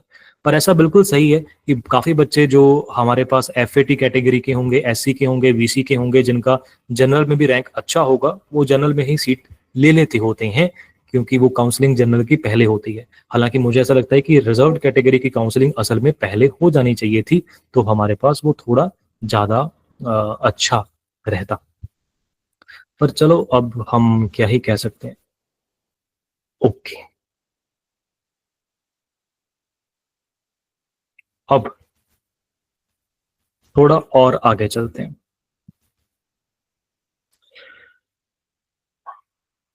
अभी जो है पीछे जो खुला हुआ था, वो हमारे पास कोर्सेज खुले हुए थे कौन कौन से। मैं थोड़ा सा एक्सटेंड कर देता हूँ, दिखा देता हूँ आपको कि हमारे पास कौन कौन से कोर्सेज थे, या पीछे जाके दिखा देता हूँ। समरी फॉर्म में दिया हुआ था बड़ा अच्छा चार्ट कि अलग अलग जो कोर्सेज हमारे पास यूनिवर्सिटी में हैं, उनकी कट ऑफ वगैरह भी थोड़ी सी एक्सप्लेन यहाँ पर हम कर देंगे कि क्या एक्सपेक्ट करते हैं, क्या फीस वगैरह रह सकती है। ओके, तो ये समरी फॉर्म में हम देख सकते हो कि किस कोर्स की कितनी फीस है, कौन सी कैटेगरी में। BSc ऑनर्स एग्रीकल्चर की 60,000, और बायोटेक की 1,25,000, फूड टेक की 1,26,000 ही है वैसे। फिर हॉर्टिकल्चर की भी नियरली एग्रीकल्चर के बराबर ही है। फिर BSc प्लस MSc की हमारे पास, एग्रीकल्चरल इंजीनियरिंग की, तो वो आप अलग अलग कोर्सेज की यहाँ पर फीस देख सकते हो। कम्युनिटी साइंस की, ठीक है। अब हमारे पास एडमिशन लेने के बाद हमारी क्लासेस वगैरह कब से शुरू होंगी, तो हमारे पास जो पहली मीटिंग है आपकी एडवाइजर्स के साथ, वो 28 और 7th मंथ को होगी। पूरा शेड्यूल दिया हुआ है भाई, पूरा कैलेंडर है आपका। अब एडमिशन लेने के बाद आपका पूरा कैलेंडर है कि कब आपके पास रजिस्ट्रेशन होनी है, last date of adding a course, कोई कोर्स ऐड करना है तो लास्ट डेट, ड्रॉप करना है तो उसकी लास्ट डेट, मिड सेमेस्टर के एग्जाम शुरू हो जाएंगे, फिर एंड सेमेस्टर के एग्जाम हो जाएंगे। अब यूनिवर्सिटी में ना एडमिशन लेके आपको बस पढ़ना ही पड़ता है, क्योंकि इसमें ना ये मिड टर्म एग्जाम लेते हैं, फिर ऑरली एग्जाम लेते हैं, और उनके अकॉर्डिंगली उन सब की वेटेज होती है। लाइक ये नहीं है कि सिर्फ फाइनल एग्जाम है तो उसमें पास हो गए तो आपकी डिग्री हो जाती है, नहीं, उससे पहले जितने भी एग्जाम होते हैं, मिड टर्म होते हैं, ऑरली एग्जाम होते हैं, उन सब की कुछ ना कुछ हमारे पास वेटेज रहती है फाइनल एग्जाम में, तो आपको वो सारे ही करने होते हैं। अब अगर आप किसी कैटेगरी को बिलोंग करते हो, मान लो एससी कैटेगरी को, तो आपके उनके ना एनेक्सर्स दिए हुए हैं, जैसे यानी कि एससी कैटेगरी की अगर आपको स्कॉलरशिप स्कीम लेनी है तो आपको इनकम सर्टिफिकेट चाहिए होगा, वो कुछ ऐसा आपने तहसील ऑफिस से बनवाना है। एग्जैक्ट ये नहीं, मतलब ऐसा सैंपल है कि ऐसा आपने तहसील से बनवाना है, खुद फिल करके आप उसको फिल नहीं कैसे करोगे, तहसील से बनवाओगे ऐसा, वो ऐसे ही बनता है वैसे, मतलब सैंपल के तौर पे। अगर आप ऐसी कैटेगरी के हो तो उसका सैंपल है, एनेक्शर है, ठीक है। जिस जिस भी कैटेगरी के हो उसके एनेक्शर्स दिए हुए हैं। स्पेशली एफएटी में देख लेना, एफएटी में आपको कौन कौन से एनेक्शर्स फिल करने हैं उसकी डिटेल्ड वीडियो दी थी, वो आप अपने अकॉर्डिंगली यहाँ से लेके फिल कर लेना। मैं प्रॉस्पेक्टस आपको ग्रुप में भेज दूंगा, तो इसके लास्ट में ये एनेक्शर्स वगैरह दिए हुए हैं, तो आप जिस जिस भी कैटेगरी में जो जो भी हो उसके आप यहाँ पर देख लेना, उसके अकॉर्डिंगली आप ले सकते हो। और बड़ा अच्छा था ये आउटस्टैंडिंग रिजल्ट्स में भी ना, हमारे पुराने लाइक 2 बच्चों की फोटो तो लगी हुई है, वो हम बड़ा अच्छा लगता है ऐसे बच्चों को देख के, आपको भी ऐसे हम देखना चाहते हैं भाई ग्रो करते हुए। ओके, तो अब हमारे पास 2-3 बातें लास्ट जो मैं आप लोगों के साथ डिस्कस कर लूं, और उसके बाद फिर आप लोगों के डाउट्स लेंगे। जब तक आप लोगों के डाउट्स नहीं ओवर होंगे मैं यहीं पे बैठा रहूंगा, वट एवर इट टेक्स। तो हमारे पास अब कौन सा कोर्स लेना चाहिए, कौन से कोर्स का हमारे पास क्या स्कोप हो सकता है, वो सब हम डिस्कस कर ले। मेरी बात अब मत सुनिएगा, अगर आप लोगों ने कोई कोर्स सिलेक्ट करा हुआ है ऑलरेडी, पूरा रिसर्च करके, मे बी आपको फूड टेक अच्छा लगता है, आपने उसके ऊपर टारगेट रखा हुआ है, मे बी आपको न्यूट्रिशन डाइटिशियन अच्छा लगता है, बायोटेक अच्छा लगता है, अगर आपने ऑलरेडी कुछ पहले से डिसाइड करा हुआ है, डोंट लिसन टू मी। जो आपने रिसर्च करी है, जो आपने सोचा है वो बिल्कुल ठीक सोचा है, आप उसी कोर्स में एडमिशन लीजिएगा, ठीक है। लेकिन कुछ बच्चे ऐसे हैं जिनका माइंड अभी बिल्कुल क्लियर है, उनको नहीं पता चल रहा, बिल्कुल वाइट हुआ हुआ है, पता नहीं चल रहा कोई कौन सा कोर्स लेना है, किसका क्या स्कोप हो सकता है, मैं उनको बताने के लिए बता रहा हूं। मैं जो कोर्सेज का नाम ले रहा हूं, इट्स नॉट कि वही प्रायोरिटी ऑर्डर आपको फॉलो करना है, आप अपने इंटरेस्ट के अकॉर्डिंगली कोई भी फॉलो कर सकते हो। पर अब अगर आपके पास 2-3 सवाल हैं कि सबसे हायर कंपटीशन इनमें से किस में रहता है, सबसे टफ एडमिशन लेना किस में है, तो सबसे टफ एडमिशन लेना बीएससी ऑनर्स एग्रीकल्चर में है। इसमें लाइक 60 के आसपास मैं कहता होता हूँ कि एडमिशन मिलने का चांस रहता है 60 रैंक तक, 2-4 रैंक ऊपर तक भी, 2-4 रैंक नीचे तक भी। फर्स्ट काउंसलिंग में नियरली, मैं जनरल कैटेगरी की बात कर रहा हूँ, 60 रैंक तक, 60 रैंक तक एडमिशन होने का फिर भी चांस रहता है।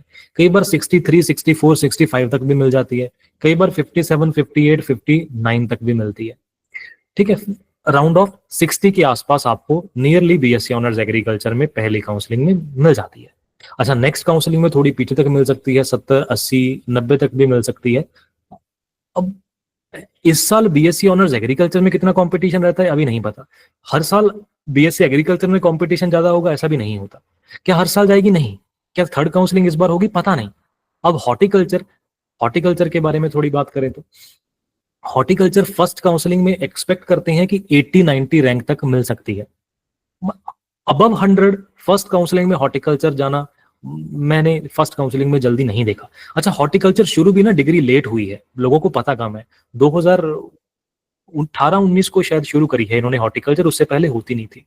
तो असल में बच्चे ना बीएससी एग्रीकल्चर करने के बाद एमएससी हॉर्टिकल्चर करते थे जनरली, तो इन्होंने फिर वो बीएससी पे ही प्रोग्राम ले आए कि हॉर्टिकल्चर अगर बीएससी के बाद करनी है तो फिर आप ग्रेजुएशन में ही हॉर्टिकल्चर कर लो भाई। और इंडिया लेवल पे भी अगर आप देखोगे ना तो बीएससी हॉर्टिकल्चर सिर्फ 2-3 कॉलेजेस या 4-5 कॉलेजेस करवाते होंगे, और पंजाब में तो शायद अकेला पीआई हुई है जो डायरेक्ट हॉर्टिकल्चर के बेस पे करवा रहे हैं। वैसे इस साल खालसा कॉलेज भी हॉर्टिकल्चर शुरू कर रहा है, इस साल पहली बार शुरू होगी खालसा कॉलेज में, वो अलग बात है, लेकिन अब तक हमारे पास हॉर्टिकल्चर में पीएयू ही था, तो काफी अच्छा ऑप्शन है। 80-90 रैंक तक हम एक्सपेक्ट कर सकते हैं इसकी फर्स्ट काउंसलिंग में। अबव 100 जाना हॉर्टिकल्चर, मुझे नहीं लगता कि अबव 100 पहली काउंसलिंग में जाएगा, ठीक है। अब बात आ जाती है बीटेक एग्रीकल्चर के बारे में। मुझे कोर्स जो स्कोप के अकॉर्डिंगली लगते हैं मैं उस सीक्वेंस में ही बता रहा हूँ। स्कोप के अकॉर्डिंगली मुझे लगता है कि एग्रीकल्चर का स्कोप थोड़ा ज्यादा बेहतर है, उसके बाद हॉर्टिकल्चर। हालांकि एग्रीकल्चर हॉर्टिकल्चर में 70-80% जॉब अपॉर्चुनिटीज नियरली सेम देखने को मिलती हैं, और अगर आप डिग्री में एडमिशन भी ले लोगे ना, ट्रस्ट मी, आप चाहे यूनिवर्सिटी से एग्रीकल्चर पढ़ें चाहे हॉर्टिकल्चर पढ़ें, 70-80% चीजें आपको सेम ही पढ़ाई जानी है। सब्जेक्ट आपके 70-80% एग्जैक्टली सेम है, बस ऑर्डर अलग अलग है।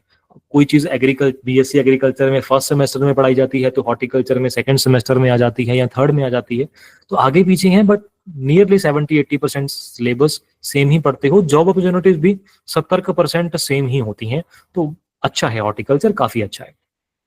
इनफैक्ट अगर आपने एमएससी करनी ही है तो बीएससी हॉर्टिकल्चर करना ज्यादा बेहतर भी है।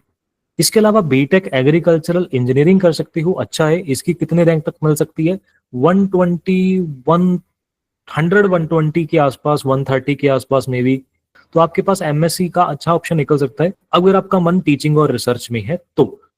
एग्रीकल्चरल बिजनेस मैनेजमेंट, अब ये ना बड़ा ट्रिकी है काम। अब एग्री बिजनेस मैनेजमेंट के बारे में ना पता लोगों को कम है।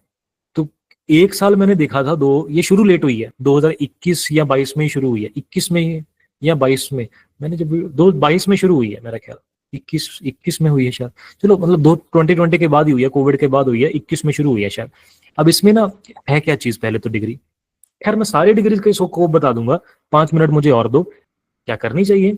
5 ईयर इंटीग्रेटेड कोर्सेज से बेहतर है, कम्युनिटी साइंस से काफी बेहतर है। न्यूट्रिशन डाइटिशियन इसका टफ कंपटीशन है, न्यूट्रिशन डाइटिशियन का कोर्स भी काफी अच्छा लगता है मुझे, वो भी आप कंसीडर कर सकते हो, मुझे अच्छी लगती है। गवर्नमेंट जॉब्स वगैरह इसमें खास नहीं है, पहले बता दूं, ठीक है। गवर्नमेंट जॉब्स देखते हो तो एग्रीकल्चर में सबसे ज्यादा है, भर भर के हैं, बहुत सारी हैं, बाकी सब में उतनी नहीं। इवन बीटेक एग्रीकल्चर में भी उतनी गवर्नमेंट जॉब अपॉर्चुनिटीज नहीं है, ठीक है। अब मैं थोड़ा थोड़ा डिस्कस ये कर लेता हूँ कि इन कोर्सेज का क्या स्कोप हो सकता है, किसके बेसिस पे आप, मतलब एग्रीकल्चर करने का स्पेसिफिक रीजन क्या हो सकता है, हॉर्टिकल्चर करने का स्पेसिफिक रीजन क्या हो सकता है। अगर आपके पास उनमें से कोई रीजन है तो आपको नो डाउट वही डिग्री करनी चाहिए, और अगर आपके पास उनमें से कोई रीजन नहीं है तो आप थोड़ा सा दोबारा सोच सकते हो। बस ये बता के फिर मैं आप लोगों के क्वेश्चंस लूंगा, एंड प्रॉमिस अकेले अकेले बच्चे को इंडिविजुअल यहाँ पर सामने गाइड करूंगा, कोई भी चीज नया पता लगेगी, जब तक आपको नहीं पता लगेगी तब तक बताऊंगा, सारे क्वेश्चन आंसर करके जाऊंगा, वट एवर इट टेक्स। जरूरत पड़ेगी और सेशन ले लेंगे, मैं आप लोगों के साथ हर दम हर पल खड़ा हूं, जहां पे आप जो कहोगे जैसे कहोगे वैसे कर लेंगे। अब बीएससी ऑनर्स एग्रीकल्चर ही क्यों करनी चाहिए, सुनना पड़ेगा मेन चीजें, क्योंकि दिखा तो मैं पहले जो पाई हूं। अगर आपका गवर्नमेंट जॉब्स का प्लान है ना तो बहुत अच्छा है एग्रीकल्चर, इनफैक्ट गवर्नमेंट जॉब का प्लान नहीं भी है तो भी एग्रीकल्चर काफी बेहतर है। मुझे ऐसा क्यों लगता है कि आने वाले टाइम में एग्रीकल्चर और भी ज्यादा प्रॉस्पर करेगा और भी ज्यादा ग्रो करेगा। उसका ना स्पेसिफिक मेन रीजन, क्योंकि मैं ना पर्सनली, जब मैं अभी आपको करियर काउंसलिंग कर रहा हूँ एक तरीके से, ध्यान से सुनिएगा, जब भी हमें ना कोई डिग्री या कोर्स करना होता है, हमें ये नहीं सोचना होता कि आज किस कोर्स की डिमांड ज्यादा है। हमें ये देखना होता है कि आज से 5 साल बाद, 4 साल बाद, 10 साल बाद जब हमारी डिग्री कंप्लीट हो जाएगी, हम जॉब में मतलब जॉब अपॉर्चुनिटी ढूंढ रहे होंगे या हम करियर बनाने वाले होंगे, तब हमें किसकी प्लेसमेंट या किसकी अपॉर्चुनिटी ज्यादा नजर आती है। हमें कभी भी करियर या डिग्री आज की डेट सोच के, आज का देख के नहीं लेनी चाहिए, हमें फ्यूचर के बारे में देख के सोच के लेना चाहिए। अब फ्यूचर के बारे में कोई 100% करेक्ट नहीं सोच सकता, लेकिन आपको थोड़ा सा फिर भी आइडिया लेना चाहिए कि फ्यूचर में आप क्या करना चाहते हो, ऐसी कौन सी जॉब है जो जॉब करने के लिए आपके लिए पैसे मैटर नहीं करते, मतलब जो जॉब करने के लिए आपको सुकून मिलता है, आपकी रूह को अच्छा लगता है, वो कोर्स हमें करना है। उसके लिए आपको ये नहीं सोचना कि भाई इसमें क्या मतलब पे स्केल, सैलरी, ये सब ठीक है, हर किसी में आपको अच्छा मिल जाता है। मैंने लाइक आर्ट्स किए हुए बच्चों को भी लाखों कमाते हुए देखा हुआ है। तो सिर्फ पैसे कमाना हमारा मोटिव नहीं है, हमारे पास मेन मोटिव है कि कौन सा काम आप सुकून से कर सकते हो, कौन सा काम करने में आपको आपको मन को संतुष्टि मिलती है। मुझे पढ़ाने में बहुत संतुष्टि मिलती है, मुझे समझाना किसी को बहुत अच्छा लगता है। आज देखो लगभग हमें 1 घंटे से ऊपर हो चला, मैं आप लोगों के साथ आराम से बैठ के प्यार से सारा समझा रहा हूँ और आप कितने प्यार से समझ भी रहे हैं। मुझे पढ़ाना, समझाना, किसी बच्चे को कोई चीज ना पता हो उसको बताना मुझे बड़ा अच्छा लगता है। मुझे बड़ा थ्रिल मिलता है जब कोई सामने वाला बंदा सेटिस्फाई हो जाता है, कोई चीज आसानी से समझ जाता है, और ये मुझे थ्रिल बहुत पहले से मिल रहा है। मैंने जब पढ़ाना शुरू करा मुझे पता भी नहीं था कि मैं टीचिंग को इतने लेवल पे ले भी जाऊंगा। मैंने जब पहली बार पढ़ाया मेरी 300 रुपये पर मंथ की एक बच्चे की ट्यूशन फीस होती थी, आज 1 घंटे से भी ज्यादा एक बच्चे की फीस बनती है अगर आप कैलकुलेट सोचें ध्यान से। लेकिन मैं वो 300 रुपये में पूरा महीना बच्चे को पढ़ाता था, और क्या 4-5 बच्चे तब रहते होंगे एक ग्रुप में, 9th-10th के बच्चे थे। तो मैं तो तब भी सेटिस्फाइड था, मुझे तब भी ऐसा नहीं था कि मुझे और मैं पैसों के लिए वो काम कर ही नहीं रहा था, मुझे मजा आता था, मुझे कुछ नया सीखने को खुद मिलता था, सामने वाले को समझाना, पढ़ाना मुझे अच्छा लगता था। तो मुझे वो इसलिए मैं टीचिंग लाइन में आया, नहीं तो मेरा रिसर्च में भी मन था। मैंने कोशिश करी पीएचडी स्टार्ट करने की भी, लेकिन स्टडी के साथ उसको बैलेंस करना, मेंटेन करना पॉसिबल नहीं था। नहीं तो मैं पीएचडी में, मेरा रिसर्च में बड़ा अच्छा मन लगता है, वो मुझे काफी अच्छा लगता है। इसके अलावा मैं और ज्यादा जॉब्स के साथ रिलेट नहीं कर पाता। अब थोड़ा बैकग्राउंड देता हूँ। मेरे फादर एडवोकेट, मेरे दादाजी एडवोकेट, हम लॉयर फैमिली से बिलोंग करते हैं। मेरे दादाजी भी हमारे पास, उनका अच्छा क्लाइंट बेस बना हुआ था, जो लॉयर का काम है वो सारा करते थे। वही क्लाइंट बेस आगे पापा जी ने काफी ग्रो करा और क्लाइंट बेस और भी बना हुआ था। और मैं 10th के बाद +1 में भी मुझे घर वालों ने यही कहा था कि +2 आर्ट्स की करो, बीए करो, एलएलबी करो, या बीए एलएलबी का कंबाइंड कोर्स होता है वो करो, लॉ में जाना है। मैं +1 में पहली क्लास में आर्ट्स में बैठने गया था स्कूल में, लेकिन वहां पे मैं बच्चों के साथ रिलेट नहीं कर पाया। मुझे लगा कि नहीं यार, मैं यहाँ पे तो आर्ट्स के बच्चे जो हैं वो जो 10th क्लास में सबसे पीछे बैठने वाले होते हैं वो होते थे, लेकिन मुझे था कि नहीं, हमें, मेरे जो अच्छे पढ़ने वाले दोस्त थे 10th क्लास के, वो तो किसी और क्लास में थे। मैंने रिसेस तक आर्ट्स में लगाया। रिसेस के बाद मैं कॉमर्स में गया। पहले मुझे सब्जेक्ट ही नहीं समझ आई कि क्या पढ़ रहे हैं, बुक कीपिंग, अकाउंटेंसी, 10th तक ऐसा होता नहीं। तो फिर मैं रिसेस के बाद नॉन मेडिकल क्लास में चला गया। मेरी स्कूल में मेडिकल था ही नहीं, तो नॉन मेडिकल में जब गया तो वहां पे मुझे देखा कि हाँ, ये मेरे पढ़ने वाले दोस्त बैठे हैं, बच्चे बैठे हैं। तो हमने कहा ठीक है भाई, हम इसी फील्ड में जाएंगे, हम नॉन मेडिकल में। तो उस रिसर्च के बाद मैं नॉन मेडिकल में चला गया। घर वालों के लिए बड़ा एक ये स्ट्रेन था, पर घर वालों ने फिर भी सोचा कि चलो +2 के बाद ये ना, +2 नॉन मेडिकल के बाद एलएलबी कर लेगा। पर मैंने एक थोड़ा सा डिसीजन लिया, घर वालों ने सपोर्ट भी करा खैर, कि नहीं, मुझे लॉ नहीं करनी। अब वो 2 जनरेशन का बना हुआ क्लाइंट बेस, 2 जनरेशन का बना हुआ काम मुझे नहीं करना। मुझे एक नई चीज अपनी तरफ से शुरू करनी है। हालांकि तब ये भी नहीं पता था कि टीचिंग में जाऊंगा, क्या होगा क्या नहीं होगा। मैंने पहले किसी क्लास में बताया है, फिर से नहीं बताऊंगा, चलो अब क्यों टाइम खराब करना। कहने का मतलब है कि मैंने वो बनी बनाई चीज को, मैंने कहा नहीं, कोई बात नहीं, हम नीचे से शुरू करेंगे, 0 लेवल से शुरू करेंगे, कोई प्रॉब्लम नहीं है। पर मुझे वहां पे संतुष्टि नहीं मिलती, मैं सेटिस्फाइड नहीं हूँ। मुझे वो एक जॉब करना, मुझे वो जॉब लगती है, मुझे वो मजा नहीं है। पढ़ाने में मुझे मजा आ रहा है, लाइक आज भी मजा आ रहा है। मैं कितने कितने घंटे के सेशन लगातार बैठ के करता रहता हूँ। अब आप लोगों को यह साथ काउंसलिंग का सेशन 1 घंटे में भी नहीं बैठ सकता था, 2 ढाई घंटे भी ले लूंगा अब मैं, शायद और भी ज्यादा ले ले। तो मुझे मजा आता है समझाने में, पढ़ाने में। मुझे ये बर्डन फील ही नहीं होता, मैं पढ़ा के थकता ही नहीं हूँ। मैं वो काम करके थक जाता, उस काम को मैं पूरी जिंदगी कैसे करता। उसमें शायद अर्निंग और ज्यादा होती, सारा कुछ होता, पर अर्निंग जिंदगी का बहुत छोटा पार्ट है। लोग 20-30 हजार कमा के भी जिंदगी में खुश रहते हैं, और कई लोग लाखों रुपए कमा के भी खुश नहीं होते। अगर आप अच्छे ढंग की जॉब जो आपकी रूह को सेटिस्फाई करती हो, आप मजे से कर सकते हो, वो ना करो, तो आपके लिए मजबूरी में की हुई जॉब एक सजा बन सकती है। वो आपके लिए एक 9 to 5 की प्रिजन हो सकती है, कि भाई मैं जाता हूँ वहां पर वो करता हूँ। जब अब मुझे बैंकिंग की जॉब मुझे नहीं समझ में आता। जैसे एग्जांपल के लिए, रोज आना है, डेस्क पे बैठना है, पैसे गिनने हैं, डॉक्यूमेंट करना है, वापस आ जाना है, रोज एक ही पैटर्न चलता रहता है। तो आप किसके साथ, आपके लिए हो सकता है वो अच्छी हो, आप किसके साथ रिलेट करते हो, आपको किस में मजा आता है, वो इंपॉर्टेंट है। उसके अकॉर्डिंगली आपको देखना है कि मुझे ये चीज करने में मजा आता है, ये चीज मैं सारी उम्र कर सकता हूँ, ये चीज मुझे सुकून देती है, तो उसके लिए कौन सी डिग्री है, उसके अकॉर्डिंगली आपको को रेफर करना है। अब जनरल बातें, बच्चों को मन है कि भाई गवर्नमेंट जॉब लेनी है, जॉब सिक्योरिटी चाहिए, जिसमें गवर्नमेंट जॉब आसानी से मिल जाए, वो तो BSc honours agriculture is for you. इसमें गवर्नमेंट जॉब अपॉर्चुनिटीज बहुत सारी हैं। देखो, एक ना नॉर्मल ग्रेजुएशन बेस्ड बहुत सारी जॉब्स होती हैं, जैसे सिविल सर्विसेज की होती हैं, आईएएस, पीसीएस, सीडीएस होता है, एफकेट होता है, एसएससी होता है, बैंकिंग होता है।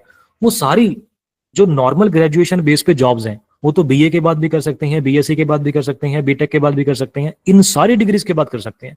किसी भी बीएससी और बीटेक के बाद जो आप नॉर्मल ग्रेजुएशन बेस्ड जॉब होती हैं वो सारी कर सकते हो। तो कई बच्चे का मन है कि मुझे तो ना आईएएस की तैयारी करनी है, मुझे तो सिविल सर्विसेज में जाना है। तो सिविल सर्विसेज में जाना है अच्छी बात है, लेकिन आईएएस हर बच्चे का क्लियर नहीं होता। उसमें कितने सारे पेपर होते हैं, किसी पेपर में फेल हो जाओ, फिर से शुरू करना पड़ता है। 2-3 साल का टाइम तो ऐसे निकल जाता है। और अगर मान लो सिविल सर्विसेज का पेपर फिर भी ना क्लियर हुआ, तो बैकअप क्या है, सिक्योरिटी क्या है। तो बैकअप के लिए आप इनमें से कुछ भी कंसीडर कर सकते हो, जैसे कि आपने एग्रीकल्चर कर लिया। तो इसमें एग्रीकल्चर का बेनिफिट क्या है कि जो सिविल सर्विसेज की गवर्नमेंट जॉब्स थी, जो आपके पास ग्रेजुएशन बेस पे गवर्नमेंट जॉब्स थी, वो तो सारी इसमें अवेलेबल है ही है। प्लस एक्स्ट्रा एक्स्ट्रा एग्रीकल्चर की बेस एक्सक्लूसिव जॉब्स एक्स्ट्रा मिलती हैं। जैसे आप एडीओ की पोस्ट पे जा सकते हो, एएफओ की पोस्ट पे जा सकते हो, नवार्ड में जा सकते हो, बैंकिंग में जा सकते हो, और भी बहुत सारी, फिशरीज में जा सकते हो, बहुत सारी जॉब्स हैं, फॉरेस्ट्री में जा सकते हो, जो आपको बीएससी ऑनर्स एग्रीकल्चर ऑफर करता है। तो सिविल सर्विसेज की अगर गवर्नमेंट जॉब नहीं भी मिली ना, तो एग्रीकल्चर बेस्ड कितनी सारी गवर्नमेंट जॉब्स हैं, मैं उनमें से कोई ले लूंगा। तो अगर आपका गवर्नमेंट जॉब कोई प्लान है तो BSc honours agriculture is very good option. और हॉर्टिकल्चर भी हो सकता है, एग्रीकल्चर की ही एक ब्रांच निकलती है हॉर्टिकल्चर। हॉर्टिकल्चर में ना आप 3 चीजों के बारे में मेनली पढ़ते हो, fruit science, vegetable science, floriculture. Agriculture में तो बहुत कुछ आता है, हालांकि सिलेबस और डिग्रीज मतलब कोर्सेज काफी हद तक दोनों में सेम है, बट हॉर्टिकल्चर में मेन फोकस हमारा 3 चीजों पे रहता है, फ्लोरिकल्चर, फ्रूट साइंस और वेजिटेबल साइंस। अगर आपको फ्रूट्स के बारे में ज्यादा पढ़ना है, वेजिटेबल्स के बारे में ज्यादा पढ़ना है, फ्लावर्स के बारे में ज्यादा पढ़ना है, तो हॉर्टिकल्चर इज फॉर यू। मेरे पास आपके बैच में एक स्टूडेंट है, वो कहते हैं कि मुझे हॉर्टिकल्चर ही करनी है। मैंने अभी उनका रिजल्ट नहीं चेक करा वैसे, तो उनका मन ये है कि मुझे हॉर्टिकल्चर की ही करनी है, नाम नहीं लूंगा यहाँ पर। और उनका मन ये है कि मतलब फर्स्ट डे ऑफ एडमिशन से मेरे पास वो कहते हैं मेरा अगर रैंक फर्स्ट भी आ गया ना तो भी मुझे हॉर्टिकल्चर ही करनी है, मुझे एग्रीकल्चर करनी ही नहीं है। रीजन सबके अलग अलग हो सकते हैं। उनका है कि मुझे ना पोटैटो पे रिसर्च करनी है, उनका शायद फार्मिंग होगी, मे बी पोटैटो की करते होंगे, तो उनके बेसिस पे है उनको कि मुझे इसके बारे में और रिसर्च करनी है, इसके कुछ करना चाहते हैं वो, उसके बारे में शायद कुछ इम्प्रूव्ड वैरायटी लाना चाहते हैं या उनके मन में कोई आइडिया है, तो उनके लिए वो हॉर्टिकल्चर सही है। अगर आप कोई भी फ्रूट, वेजिटेबल या फिर फ्लोरिकल्चर मतलब फ्लावर्स के बारे में कुछ करना चाहते हो जिंदगी में, तो हॉर्टिकल्चर इज फॉर यू। इनके बेसिस पे रिसर्च करना चाहते हो, कोई इंप्रूव्ड वैरायटी लाना चाहते हो, इनके बेसिस पे कोई जॉब करना चाहते हो, कोई रिसर्च करनी है, कोई नया काम शुरू करना है इसके रिगार्डिंग, तो हॉर्टिकल्चर इज फॉर यू। अगर आपने पेस्टिसाइड का कोई काम करना है तो BSc agriculture is for you. ठीक है। एग्रीकल्चरल इंजीनियरिंग किनके लिए है? एग्रीकल्चरल इंजीनियरिंग उनके लिए है जो फार्म टूल, मशीनरी इनके बारे में करना चाहते हैं। लाइक एग्रीकल्चर में काम में आने वाले बड़े सारे अप्लायंस होते हैं, तो उन अप्लायंसेस को कैसे बनाना है, उनका क्या यूज केस है, कहाँ कहाँ पर क्या यूज होगा, वो सब हम इसमें पढ़ते हैं। मशीनरीज को बनाना, ऑपरेट करना, मशीनरीज बनाने वाली कंपनीज हो गई, सारी एग्रीकल्चरल इंजीनियरिंग में से प्लेसमेंट लेती हैं, मतलब काफी बच्चे इनमें से लेते हैं बीटेक एग्रीकल्चर के, जो कि काफी अच्छा कोर्स हो सकता है। एग्रीकल्चर लेने की एक वजह जो मुझे समझ में आती है वो क्या है, मैं बताता हूँ। Why I think agriculture is ultimate career option among these. जो मुझे लगता है कि अगर मैं एग्रीकल्चर लेता तो सिर्फ उसी की वजह से लेता, नहीं मैं एग्रीकल्चर के साथ भी मतलब मैं शायद फूड टेक लेता, लेकिन एग्रीकल्चर क्यों लेता वो मैं समझाता हूँ, मुझे क्यों एग्रीकल्चर अच्छा लगता है। देखो, आप लोगों को एक बात समझनी है कि जैसे जैसे हम ग्रो कर रहे हैं, हमारा इंडिया आज भी एक डेवलपिंग कंट्री है, लेकिन बहुत सारे कंट्रीज ऑलरेडी डेवलप्ड हैं, जैसे अमेरिका है, ब्रिटिश है, यूके है, और भी कई सारे। तो आप लोग एक बात देखें कि जैसे जैसे हम कंट्री और ग्रो कर रहे हैं तो हमारा ना जो पॉपुलेशन है वो बढ़ती जा रही है। अगर आप देखें आज से 100 साल पहले उतनी पॉपुलेशन नहीं थी जितनी आज है, पॉपुलेशन हम बढ़ती जा रही है। पॉपुलेशन अगर बढ़ती जा रही है, एग्रीकल्चरल लैंड क्या बढ़ रहा है उस हिसाब से? नहीं, उल्टा एग्रीकल्चरल लैंड तो कम हो रहा है। पहले हमारे पास खेती बाड़ी करने के लिए बहुत जमीन होती थी, आज उन जमीन को काट के कॉलोनियां बना दी, कॉलोनियां बना बना के बेच दिए। खेतों को काट काट के हमने रोड्स निकाल दी, एयरपोर्ट बना दिए, बड़ा कुछ बना दिए। तो एग्रीकल्चरल लैंड कम हो गया और पॉपुलेशन बढ़ गई। अब ध्यान से सोचो, अगर पॉपुलेशन बढ़ जाए और एग्रीकल्चरल लैंड कम हो जाए तो हमारे पास खाने पीने की चीजें जो है वो कम होने लगेंगी। तो आने वाले टाइम में जब पॉपुलेशन और बढ़ जाएगी और एग्रीकल्चरल लैंड और कम हो जाएगा, तो सबसे ज्यादा नीड किसकी है? खाने पीने की। यार, फूड के बिना कैसे सरवाइव करेंगे? हम हर चीज के बिना रह सकते हैं, हम बिना खाने पीने के नहीं रह सकते। अमीर हो, गरीब हो, छोटा हो, बड़ा हो, कोई भी देश का हो, पूरे वर्ल्ड में किसी भी कोने में बैठा हो, हर किसी को खाना तो चाहिए भाई, बिना खाने के जिंदा कैसे रहेंगे? तो कैसे आएगा? अगर एग्रीकल्चरल लैंड भी कम हो गया और पॉपुलेशन बढ़ गई तो लोगों को इतने को खिलाएंगे कैसे? तो उसके लिए हमें एग्रीकल्चर में रिसर्च करने की नीड है। हमें ऐसी वेराइटीज लाने की जरूरत है जिसमें वेस्टेज कम हो और आउटपुट, जिसको ईल्ड बोलते हैं एग्रीकल्चर में, वो ज्यादा हो। यानी कि 1 एकड़ से मुझे आज जो पोटैटो की आउटपुट मिलती है उसको मैं बढ़ाऊं कैसे, वेस्टेज कम करूं कैसे, रिसोर्सेज को कैसे इफेक्टिवली यूज करके आउटपुट को और बढ़ाया जा सके, इसके बारे में रिसर्च करने की नीड है। काफी सारी बीमारियां होती हैं जो इनमें फैल जाती हैं प्लांट्स में, उनको दूर कैसे करा जाए, ईल्ड को बढ़ाया कैसे जाए, आउटपुट को और एनहांस कैसे करा जाए, इसके बारे में रिसर्च करने की नीड है। और वो आप लोग एग्रीकल्चरलिस्ट करोगे और आने वाले टाइम में, इसलिए बीएससी एग्रीकल्चर हमेशा प्रोग्रेस करता ही रहेगा। क्यों? क्योंकि ये नीड कभी भी खत्म होने वाली नहीं है। एक एग्जांपल देता हूं, और हम ना वैरायटीज में इंप्रूवमेंट ढूंढ रहे हैं ऑन अ डेली बेसिस। आप लोगों ने शायद ध्यान दिया है, पता नहीं दिया, हर क्रॉप में ना, हर फ्रूट में, हर वेजिटेबल में मल्टीपल वैरायटीज आजकल आने लगे हैं। आज आप मार्केट में टोमेटो लेने जाते हो तो दो तरह के टमाटर तो मिलते ही हैं आपको। एक होते हैं देसी टोमेटो जो लाल लाल पीले पीले से होते हैं, पिचके पिचके से, और एक होते हैं हाइब्रिड टोमेटो जो थोड़े सख्त होते हैं, हार्ड होते हैं, देखने में बड़े अच्छे लगते हैं, लाल लाल बिल्कुल। आप आजकल वाटरमेलन लेने जाते हो, वो भी दो तीन तरह का देखने को मिलता है। कुछ भी मार्केट में लेने जाते हो, दो तीन वैरायटीज देखने को मिल जाती हैं। अब ये दो तीन वैरायटीज को बनाया, उनको इम्प्रूव करा कैसे? जैसे टमाटो के एग्जांपल डिस्कस कर लेते हैं। अगर आप थोड़ा सा ध्यान से देखो, हमारे पास शुरू में वो हाइब्रिड टमाटो कभी भी नहीं थे। हमारे पास शुरू से जो टमाटो थे वो जो देसी टमाटर होते हैं वही थे, जो लाल पीले से, पिचके पिचके से, सॉफ्ट सॉफ्ट से, हमारे पास शुरू से वही थे। जो हाइब्रिड है वो तो थे ही नहीं। लेकिन हमने हाइब्रिड टमाटो बनाए क्यों? हमें हमारे टमाटर की शेल्फ लाइफ बढ़ानी थी भाई। हमारे जो नॉर्मल टमाटो होते हैं, जो देसी टमाटो होते हैं, वो एक दो दिन में ही खराब हो जाते हैं। लेकिन हम चाहते हैं कि भाई हमारे टमाटर थोड़े लंबे टाइम के लिए चलते रहें यार, कुछ 4-5 दिन, हफ्ता निकले तो सही। तो शेल्फ लाइफ बढ़ाने के लिए हमने वो बनाए। अब जो हाइब्रिड टोमेटो है, अब मार्केट में, अब फोन में जेप्टो, स्विगी, ब्लिंकिट कुछ भी खोल के देखना, टोमेटो सर्च करना, आपको दो तरह के मिलेंगे। एक नॉर्मल टोमेटो, देसी टोमेटो या टोमेटो लिखा होगा, एक हाइब्रिड टोमेटो लिखा होगा। तो हाइब्रिड टोमेटो के दो बेनिफिट है। एक तो देखने में बड़े अच्छे लगते हैं, अपीलिंग, लाल लाल बिल्कुल हार्ड, थोड़े से सरफेस हार्ड होती है, चमकते हैं दूर से। जो देसी टोमेटो वो देखने में थोड़े से, जो आपने घर में लगाए हुए हैं वो देसी टोमेटो ही है ज्यादातर, वो देखने में थोड़े पिचके पिचके से लगते हैं, जल्दी पिचक जाते हैं। जो हाइब्रिड है उनकी शेल्फ लाइफ ज्यादा बेटर। तो हर वैरायटी में ऐसे इंप्रूवमेंट ढूंढनी है तो एग्रीकल्चरिस्ट ने ढूंढनी है या हॉर्टिकल्चरिस्ट ने ढूंढनी है। तो इसलिए एग्रीकल्चर और हॉर्टिकल्चर हमेशा प्रोग्रेस करता रहेगा। अब मैंने एक एग्जांपल बताई कि टोमेटो में ऐसे इंप्रूव्ड वैरायटी लेके आए। अगर आप किसी भी फ्रूट में, वेजिटेबल में या फ्लावर्स में ऐसे इंप्रूव्ड वैरायटी लाना चाहते हो तो आपको हॉर्टिकल्चर करना चाहिए। मैंने बहुत सारी ऐसी एग्जांपल्स पढ़ी हैं, आप नेट पे सर्च करना। बहुत सारे लोग हैं जो फ्लावर्स का काम करते हैं बड़े लेवल पे, लाइक फ्लावर्स को एक्सपोर्ट करते हैं या फिर फ्लावर्स को अलग अलग चीजें बना के उनकी सेल आउट करते हैं। और बहुत दे आर अर्निंग इन, मतलब ह्यूज अर्निंग्स है, ह्यूज स्कोप है अगर आप ढंग से कर पाओ।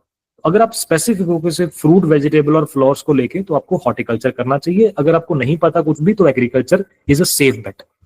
अब बायोटेक और फूड टेक का स्कोप क्या है? चलो फूड टेक का पहले डिस्कस कर लेते हैं, क्योंकि मैंने अभी 5 मिनट पहले कहा था कि मैं करता तो शायद मैं फूड टेक करता। अगर इन कोर्स में से आफ्टर 12th मैं कोई करता तो शायद मैं फूड टेक कर लेता। फूड टेक मुझे क्यों अच्छा लगता है? आई एम नॉट सेइंग कि आप एग्रीकल्चर ड्रॉप करके फूड टेक लें, लेकिन फूड टेक करने का क्या रीजन हो सकता है मैं वो एक्सप्लेन करता हूँ। आप लोगों ने देखा है, आप आजकल ना, अगेन, स्विगी, जोमेटो या फिर आप जेप्टो, ब्लिंकिट कुछ भी खोल के अगर आप मिल्क पैकेट सर्च करते हो ना, जैसे फॉर एग्जांपल अमूल का मिल्क सर्च करते हो, तो मिल्क आपको ना वहां पर दो तरह का देखने को मिलता है। एक होता है होमोजेनाइज्ड मिल्क, एक होता है पेस्चुराइज्ड मिल्क। मिल्क को प्रिजर्व करने के दो तरीके होते हैं। क्रीम निकाल के हम उसको प्रिजर्व करके रखते हैं, जो दो तरीके हैं, एक है पेस्चुराइजेशन और एक है होमोजेनाइजेशन। जो नॉर्मल पेस्चुराइज्ड मिल्क होता है, जो आप नॉर्मल लेते हो, 34-35 रुपए का पैकेट है आधा लीटर का, वो ना, उसकी शेल्फ लाइफ एक दिन दो दिन की है बस। आज पैकेट लेके आए हो, कल या परसों दूध फट जाएगा अगर आपने उसको यूज ना करा। सिर्फ एक दो दिन की शेल्फ लाइफ है पेस्चुराइज्ड मिल्क की। और यही होमोजेनाइज्ड जो मिल्क होता है, 90 डेज की शेल्फ लाइफ है। आप अमूल मोती, अमूल मोती, MOTI सर्च करना, दूध के पैकेट हैं बिल्कुल वैसे, बस जो पेस्चुराइज्ड आपको 34-35 रुपए का पैकेट मिल रहा है, ये होमोजेनाइज्ड आपको शायद 40-45 रुपए का मिलेगा। 70-75 रुपए लीटर मिलता है, 80 रुपए लीटर शायद। नॉर्मल वो आपका 60-70 रुपए लीटर है, 10-15 रुपए महंगा है। ये पेस्चुराइज्ड मिल्क से बेहतर होमोजेनाइज्ड मिल्क की शेल्फ लाइफ है। वो आपका 2 दिन ही निकल रहा था। होमोजेनाइज्ड मिल्क आपका, एग्जाम्पल के लिए अमूल मोती, 90 डेज, 90 दिन की शेल्फ लाइफ रखता है। 90 दिन तक वो खराब नहीं होता। अब ये काम किसने करा?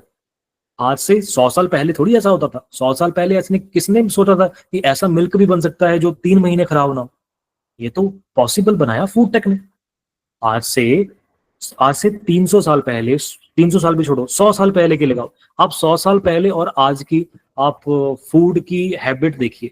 आज से 100 साल पहले गाय आपके घर की थी, भैंस आपके घर की थी, दूध आप खुद ले, खरखा था, मक्खन आप खुद बनाते थे, आप दही खुद बनाते थे, आप घी घर पे खुद बनाते थे, सारे डेयरी प्रोडक्ट्स आप घर पे खुद बनाते थे। क्या आज बनाते हैं हम सारे?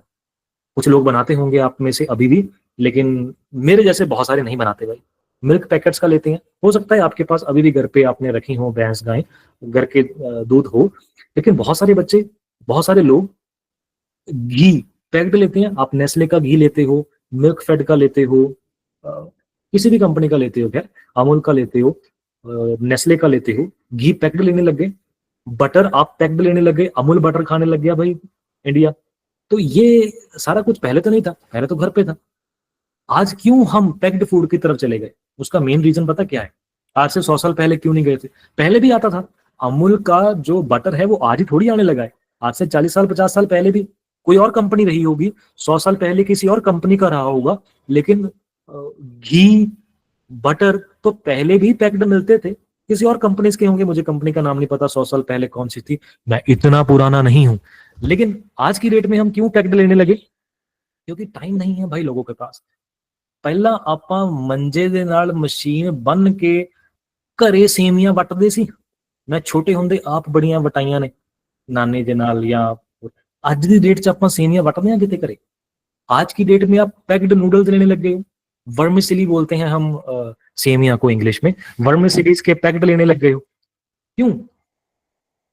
क्यों हम हर चीज में पैक्ड फूड की तरफ बढ़ने लग गए हैं?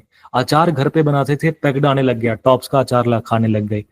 हर चीज में हम पैक्ड फूड की तरफ क्यों बढ़ गए? क्योंकि लोगों के पास दो चीजें हुई हैं। जैसे जैसे कोई कंट्री डेवलप होता है ना, दो चीजें होती हैं। हमारा इंडिया पिछले 50 साल से आज में डेवलप हो गया, और इससे दो चीजें होती हैं। पहला, लोगों के पास फ्री टाइम कम हो जाता है। पहले लोगों के पास फ्री टाइम था कि घर पे फ्री हैं, चलो ये कर लेते हैं, ये कर लेते हैं। आज के टाइम पे आपके पास फ्री टाइम कम हो गया। आप सोचते हो कि यार जितने टाइम में मैं घी निकालूंगा उतने टाइम में मैं ये काम कराता हूँ, उतने का घी नहीं है जितने मैं अर्न कर लूंगा।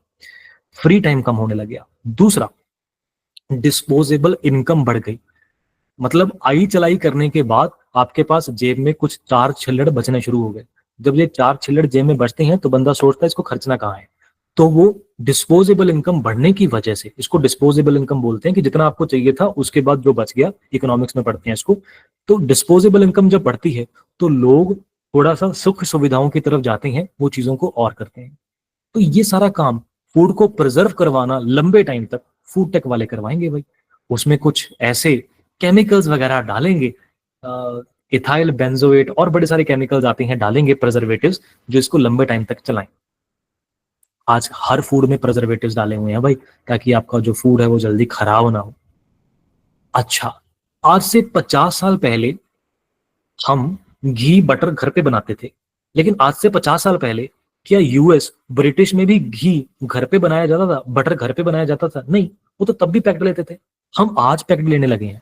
मतलब आज से 50 साल पहले जो अमेरिका में, जो यूके में हो रहा था, वो आज करने लग गए हम। तो आज जो अमेरिका यूके में हो रहा है, आज से 30-40 साल बाद, 20 साल बाद हम भी शायद वो करने लगे। मतलब आने वाले टाइम में हम शायद, और हमारा कंट्री ग्रोइंग इंडिया से और ग्रो कर जाए। अभी तो मैं और मेरा कंट्री डेवलपिंग स्टेट में है, लेकिन जब डेवलप हो जाए और हम ग्रो कर जाए, तो हमारा पास जब भी ग्रोथ होगी दो चीजें होंगी। क्या? फ्री टाइम कम हो जाएगा, डिस्पोजेबल इनकम बढ़ जाएगी। फ्री टाइम कम हो जाएगा, डिस्पोजेबल इनकम बढ़ जाएगी, तो हम, हो सकता है आने वाले टाइम में हम हर चीज में पैक्ड जाने लगे। आज की डेट में तो हमें मजाक लगता है कि खाने पीने वाली चीजें जो पैक्ड आने लगी हैं। आप मार्केट में जाओ, हल्दीराम के, एमटीआर के, बहुत सारी कंपनीज की दाल बनी बनाई मिलती है, शाही पनीर, हर दाल सब्जी बनी बनाई मिलती है, नान बने बनाए मिलते हैं, और इनकी शेल्फ लाइफ महीना महीना 2-2 महीने है। आप मैकेन घर पे बना के खाते हो, वो फ्रेंच फ्राइज वगैरह, मैकेन टिक्कियां बना बना खाते हो। टिक्कियां घर पे बनाते थे भाई, आजकल मैकेन की टिक्की लाके अपने फ्रिज में रखी होती है कुछ बच्चों ने। तो वो सब डेवलप्ड कंट्रीज की निशानी है। हालांकि आई डोंट रिकमेंड दिस, हमें पैक्ड फूड खाना नहीं चाहिए, पर एज अ बिजनेस अपॉर्चुनिटी अगर आप देखो तो आने वाले टाइम में ऐसा और होगा भाई। आने वाले टाइम में हम और पैक्ड फूड की तरफ बढ़ेंगे। आज जो अमेरिका यूएस में कौन खाना बनाते हैं भाई? बहुत कम बनाते हैं। नहीं तो लोग पैक्ड फूड की तरफ ही यूज हो चुके हैं। आम आने वाले टाइम में हम भी हो सकते हैं। तो इन चीजों में जैसे ही पैक्ड फूड ग्रो करेगा, फूड टेक सबको सबसे ज्यादा बेनिफिट लेने वाला है। Why should I prefer biotech? Biotech क्यों करनी चाहिए? अगर आपका मन ना रिसर्च को लेके है, किस चीज की रिसर्च को लेके, मे बी कोई मेडिसिन की रिसर्च को लेके, मे बी, मैं आपको एक बड़ी अच्छी एग्जांपल देता हूँ। क्या आपको पता है हमारे डीएनए में मेडिकल स्टूडेंट्स को तो पता होगा, हमारे डीएनए में ऑलरेडी ना बड़ी सारी चीजें ये स्टोर्ड होती हैं, डाटा पहले से स्टोर्ड होता है कि किस एज में जाके इस पर्सन में कौन सी प्रॉपर्टीज, कौन सी एबिलिटीज को दिखाना है। फॉर एग्जाम्पल, अगर हमारी जनरेशन में ना पिछली 2-3 जनरेशन से कोई भी लेट से बीमारी चल रही है, हाई ब्लड प्रेशर की बीमारी है, हमारे पिछले 3 जनरेशन से थी, तो मोस्ट लाइकली हमें भी हो सकती है एट गिवन एज, एक पर्टिकुलर एज पे जाके हमें भी हो सकती है। हमारी 4 जनरेशन से अगर स्पेक्स लगी हुई है तो मोस्ट लाइकली हमें भी स्पेक्स लगी जाएगी एक पर्टिकुलर एज में जाके। ये सारा कुछ डीएनए में पहले से स्टोर्ड है। असल में आसपास का एनवायरनमेंट भी अफेक्ट करता है, बिल्कुल करता है। मैं कहता हूं कि अगर किसी फैमिली में ना किसी पर्सन की पिछले 4-5 जनरेशन से, मॉम को भी डैड को भी हर जनरेशन में स्पेक्स लगी हुई है, तो बच्चे को आप स्क्रीन ना दिखाओ, बच्चे को आप विटामिन भर भर के दे जाओ, फिर भी at a given age most likely उसको स्पेक्स लग जाएगी। उसके डीएनए में वो पहले से कोडिंग हुई हुई है भाई, पहले से वो स्टोर्ड है। हाँ, इन्वायरमेंट उसको अफेक्ट करता है और जल्दी करवा देता है, इंड्यूस करवाता है। लाइक उसको एज स्पेक्स मान लो 40 की एज पे लगनी थी, लेकिन स्क्रीन ज्यादा देखने की वजह से, विटामिन की कमी की वजह से हो सकता है 30 की एज में लग जाए, 20 की एज में लग जाए, उससे भी छोटी एज में लग जाए। लेकिन ये सारा कुछ हमारे डीएनए में स्टोर होता है।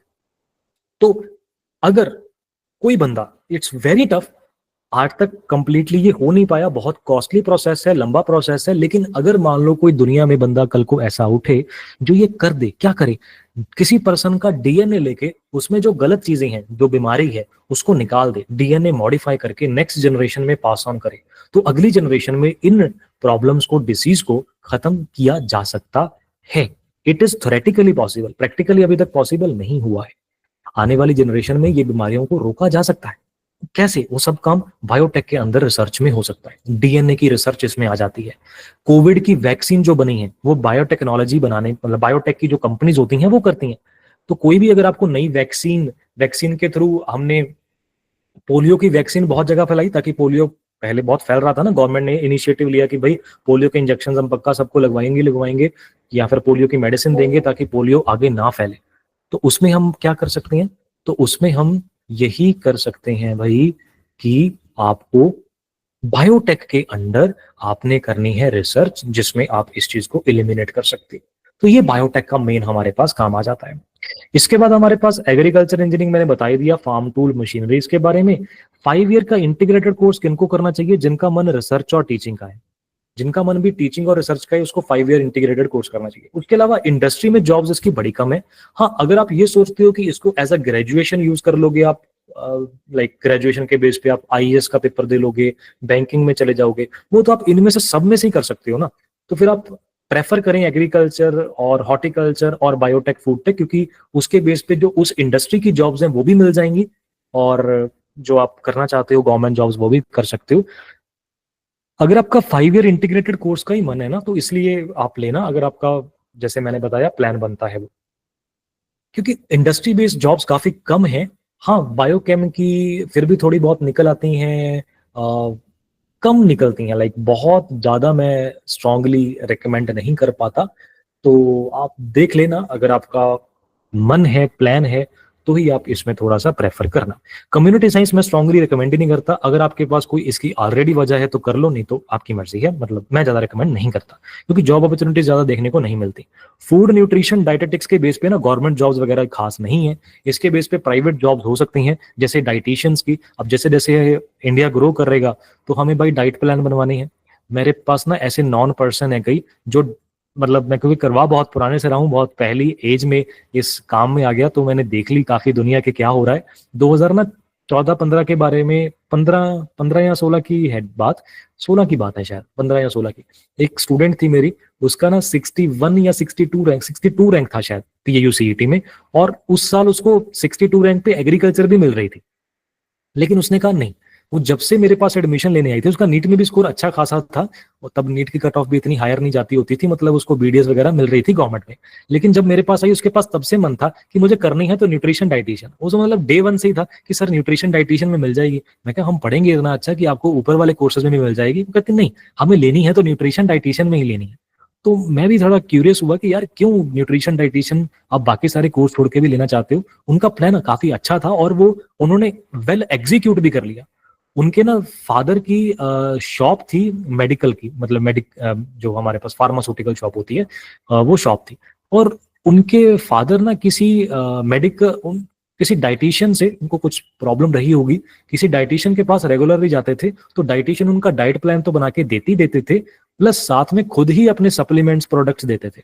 तो उन्होंने देखा यार कि ये सप्लीमेंट्स प्रोडक्ट्स में तो बहुत ही मार्जिन है, तो उन्होंने कहा कि हम सप्लीमेंट्स मार्केट से लाके खुद डाइटिशियन का क्लिनिक खोल के डाइट प्लान बना के वो दे सकते हैं। और उन्होंने ऐसा करा। डिग्री के बाद मैं आपको का एंटरप्रेन्योरशिप का आइडिया दे रहा हूँ। उन्होंने अपना एक क्लिनिक खोला, क्योंकि उनका मेडिकल स्टोर ऑलरेडी था, तो उनका क्लाइंट बेस बना हुआ था।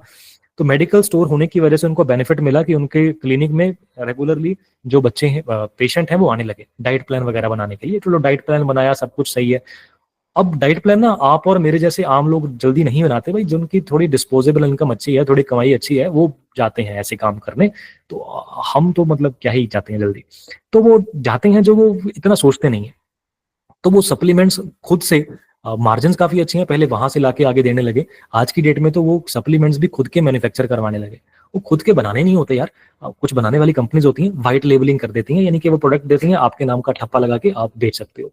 तो वो व्हाइट लेबलिंग के थ्रू खुद का सप्लीमेंट उन्होंने लॉन्च करा हुआ है। इंस्टाग्राम पे हर जगह पे वो प्रमोट करते हैं कि भाई वेट लूज करना है तो ये वाला सप्लीमेंट ले, वेट गेन करना है तो ये वाला करें। मतलब बड़ा प्राउड होता है मुझे कि मेरे स्टूडेंट है और इतना अच्छा ग्रो कर रहे हैं, दैट्स वेरी गुड। और डिग्री उन्होंने ये ली। मेरा उनके पास साथ क्वेश्चन था कि बीडीएस क्यों नहीं, मतलब आपको बीडीएस में मिल रही है यार, मतलब बड़ा अच्छा कोर्स होता है, उसके बेस पे भी तो क्लिनिक खोल सकते हो। उनका मन था कि यार बीडीएस कर तो सकते हैं, लेकिन बीडीएस में दो प्रॉब्लम्स है। एक तो डिग्री की फीस ज्यादा है, वो कहते हैं हमें मैटर नहीं करती, मतलब उनका अच्छा था, अर्निंग अच्छी थी, कोई प्रॉब्लम नहीं। जो मेन प्रॉब्लम है ना, कहते हैं वो डिग्री, चाहे आप एमबीबीएस करो चाहे बीडीएस करो, डिग्री एक तो लंबी है और दूसरी स्ट्रेस वाली है, उसमें पढ़ना भी काफी पड़ता है, स्ट्रेस भी काफी होता है। तो हम वो सारे स्ट्रेस से बच जाएंगे। इधर से काफी आसान डिग्री है, न्यूट्रिशन डाइटिशियन काफी आसान डिग्री है, इसमें कोई ज्यादा इतना पढ़ाई का स्ट्रेस नहीं होता, तो बड़ी इजीली आप कर सकते हो। तो इसलिए वो इस लाइन में गए। अच्छा, क्या हर बंदा इतना सक्सेसफुल करियर इसमें बना सकता है? मुश्किल भी हो सकता है। अगर आपका एंटरप्रेन्योरशिप का मन है तो हाँ, नहीं तो मुश्किल हो सकता है। गवर्नमेंट जॉब्स वगैरह काफी कम है। डाइटिशियन की जॉब हो सकती है जो हॉस्पिटल्स में होती है डाइट प्लान बनाने के लिए। आज अगर आप हॉस्पिटल जाते हो, किसी की सर्जरी हुई है, ऑपरेशन हुआ है, तो उनको कुछ लिमिटेड टाइम के लिए ना कहा होता है कि भाई आपने डाइटिशियन के पास जाना ही जाना है, उनसे मार्क करवाना है, डाइट प्लान लेना है। तो वो सब हो सकता है हॉस्पिटल्स में। कोई बड़े लेवल के जो स्कूल होते हैं, बड़े लेवल के स्कूल, वहां पे डाइट प्लान बनाए जाते हैं बच्चों के, वहां पे डाइटिशियन की रिक्वायरमेंट होती है। तो वो सब हो सकता है। जिम्स में हो सकता है, जो आप फिजिकल वर्कआउट करने के लिए जिम जाते हो, वहां पे डाइट प्लान बनाने के लिए डाइटिशियन की जॉब हो सकती है, बड़े लेवल के जिम पे। नहीं तो फिर कोच साहब आप ही बना देंगे ने। तो ये हमारे पास हो सकता है। ये हमारे पास जो है वो कोर्सेज के बारे में हमें देखने को मिलता है। बाकी फीस कंसेशन और जो वो है, क्या कहते हैं, स्कॉलरशिप स्कीम्स है, उनका बेनिफिट भी आप ले सकते हो इन केस अगर आप किसी पर्टिकुलर स्कॉलरशिप का बेनिफिट ले पाते हो तो वो आपको थोड़ा सा देखना पड़ेगा। तो ये था। अब मैं ओपन छोड़ता हूं आपके लिए, आप लोगों के डाउट्स के लिए। आपके जो भी हैं आप मेरे से पूछ सकते हो। मैंने आपको कट ऑफ का भी बता ही दिया, मोटा मोटा आइडिया तो दे ही दिया कि हमारे पास कौन से रैंक तक कौन सा जो है वो मिल सकता है। करेक्टर सर्टिफिकेट स्कूल तो मिलता है जितों 12वीं की है। हॉर्टिकल्चर राजविंदर प्रेफर करना अपना, हॉर्टिकल्चर तो अलावा एग्रीकल्चर एंड इंजीनियरिंग अगर नॉन मेडिकल हो, नहीं तो फूड, बायोटेक और फूड टेक। एग्री बिजनेस के बारे में डिटेल काफी दसी जसकरण, काफी वधिया ऑप्शन है। अच्छा, एग्री बिजनेस के बारे में एक चीज थोड़ी सी और बता दूं, सुन लो। अच्छा, बीएससी ऑनर्स एग्री बिजनेस के बारे में आप 2 मिनट और बात सुन लीजिए। अब एग्री बिजनेस में हमारे पास क्या होता है, देखो, फील्ड में हमारे पास जो फार्मर है उसने कुछ प्रोड्यूस करा, वो प्रोड्यूस फार्मर ने जब आपके पास दिया, उस प्रोड्यूस को एंड यूजर तक पहुंचाना है, मतलब हमें हमारे तक पहुंचाना है। तो वो सारा काम एग्रीकल्चरल बिजनेस मैनेजमेंट का है। जैसे वो फूड को बना के, मान लो फूड जो था, मतलब जो भी आपके पास क्रॉप थी, उस क्रॉप की फूड प्रोसेसिंग ने कोई प्रोडक्ट तैयार करा, उस प्रोडक्ट को मार्केट में बेचना है, हर लोगों तक पहुंचाना है, वो काम भी हमारे पास एग्रीकल्चर बिजनेस मैनेजमेंट का है। तो फार्मर ने जो प्रोड्यूस दिया वो एंड यूजर तक पहुंचाना हमारे पास काम है किसका? एग्रीकल्चरल बिजनेस मैनेजमेंट का। वो भी काफी अच्छा ऑप्शन है, पर मोस्टली प्राइवेट लाइन है, गवर्नमेंट जॉब्स उसमें काफी कम है, ना के बराबर ही है, काफी कम। फूड टेक और बायोटेक, मैं फूड टेक सिलेक्ट करदा, पर दोनों इक्को जी गल ही है। वैसे नॉन मेडिकल नु फूड टेक थोड़ी जी बैटर है शबनीत, बायोटेक थोड़ी बायो ज्यादा आ जाती है। तो बाकी anyway thank you so much, आप लोगों ने इतना पूरा सेशन लगाया। आपके जो भी अभी डाउट्स रह गए हैं वो आप नीचे पूछ लो, मैं जरूर सबके आंसर करूंगा। Thank you so much for attending the complete session. I really like, आपने बहुत अच्छे से पूरा सेशन लगाया है, मुझे बड़ा मजा आया आप लोगों के साथ। Thank you so much, all the best.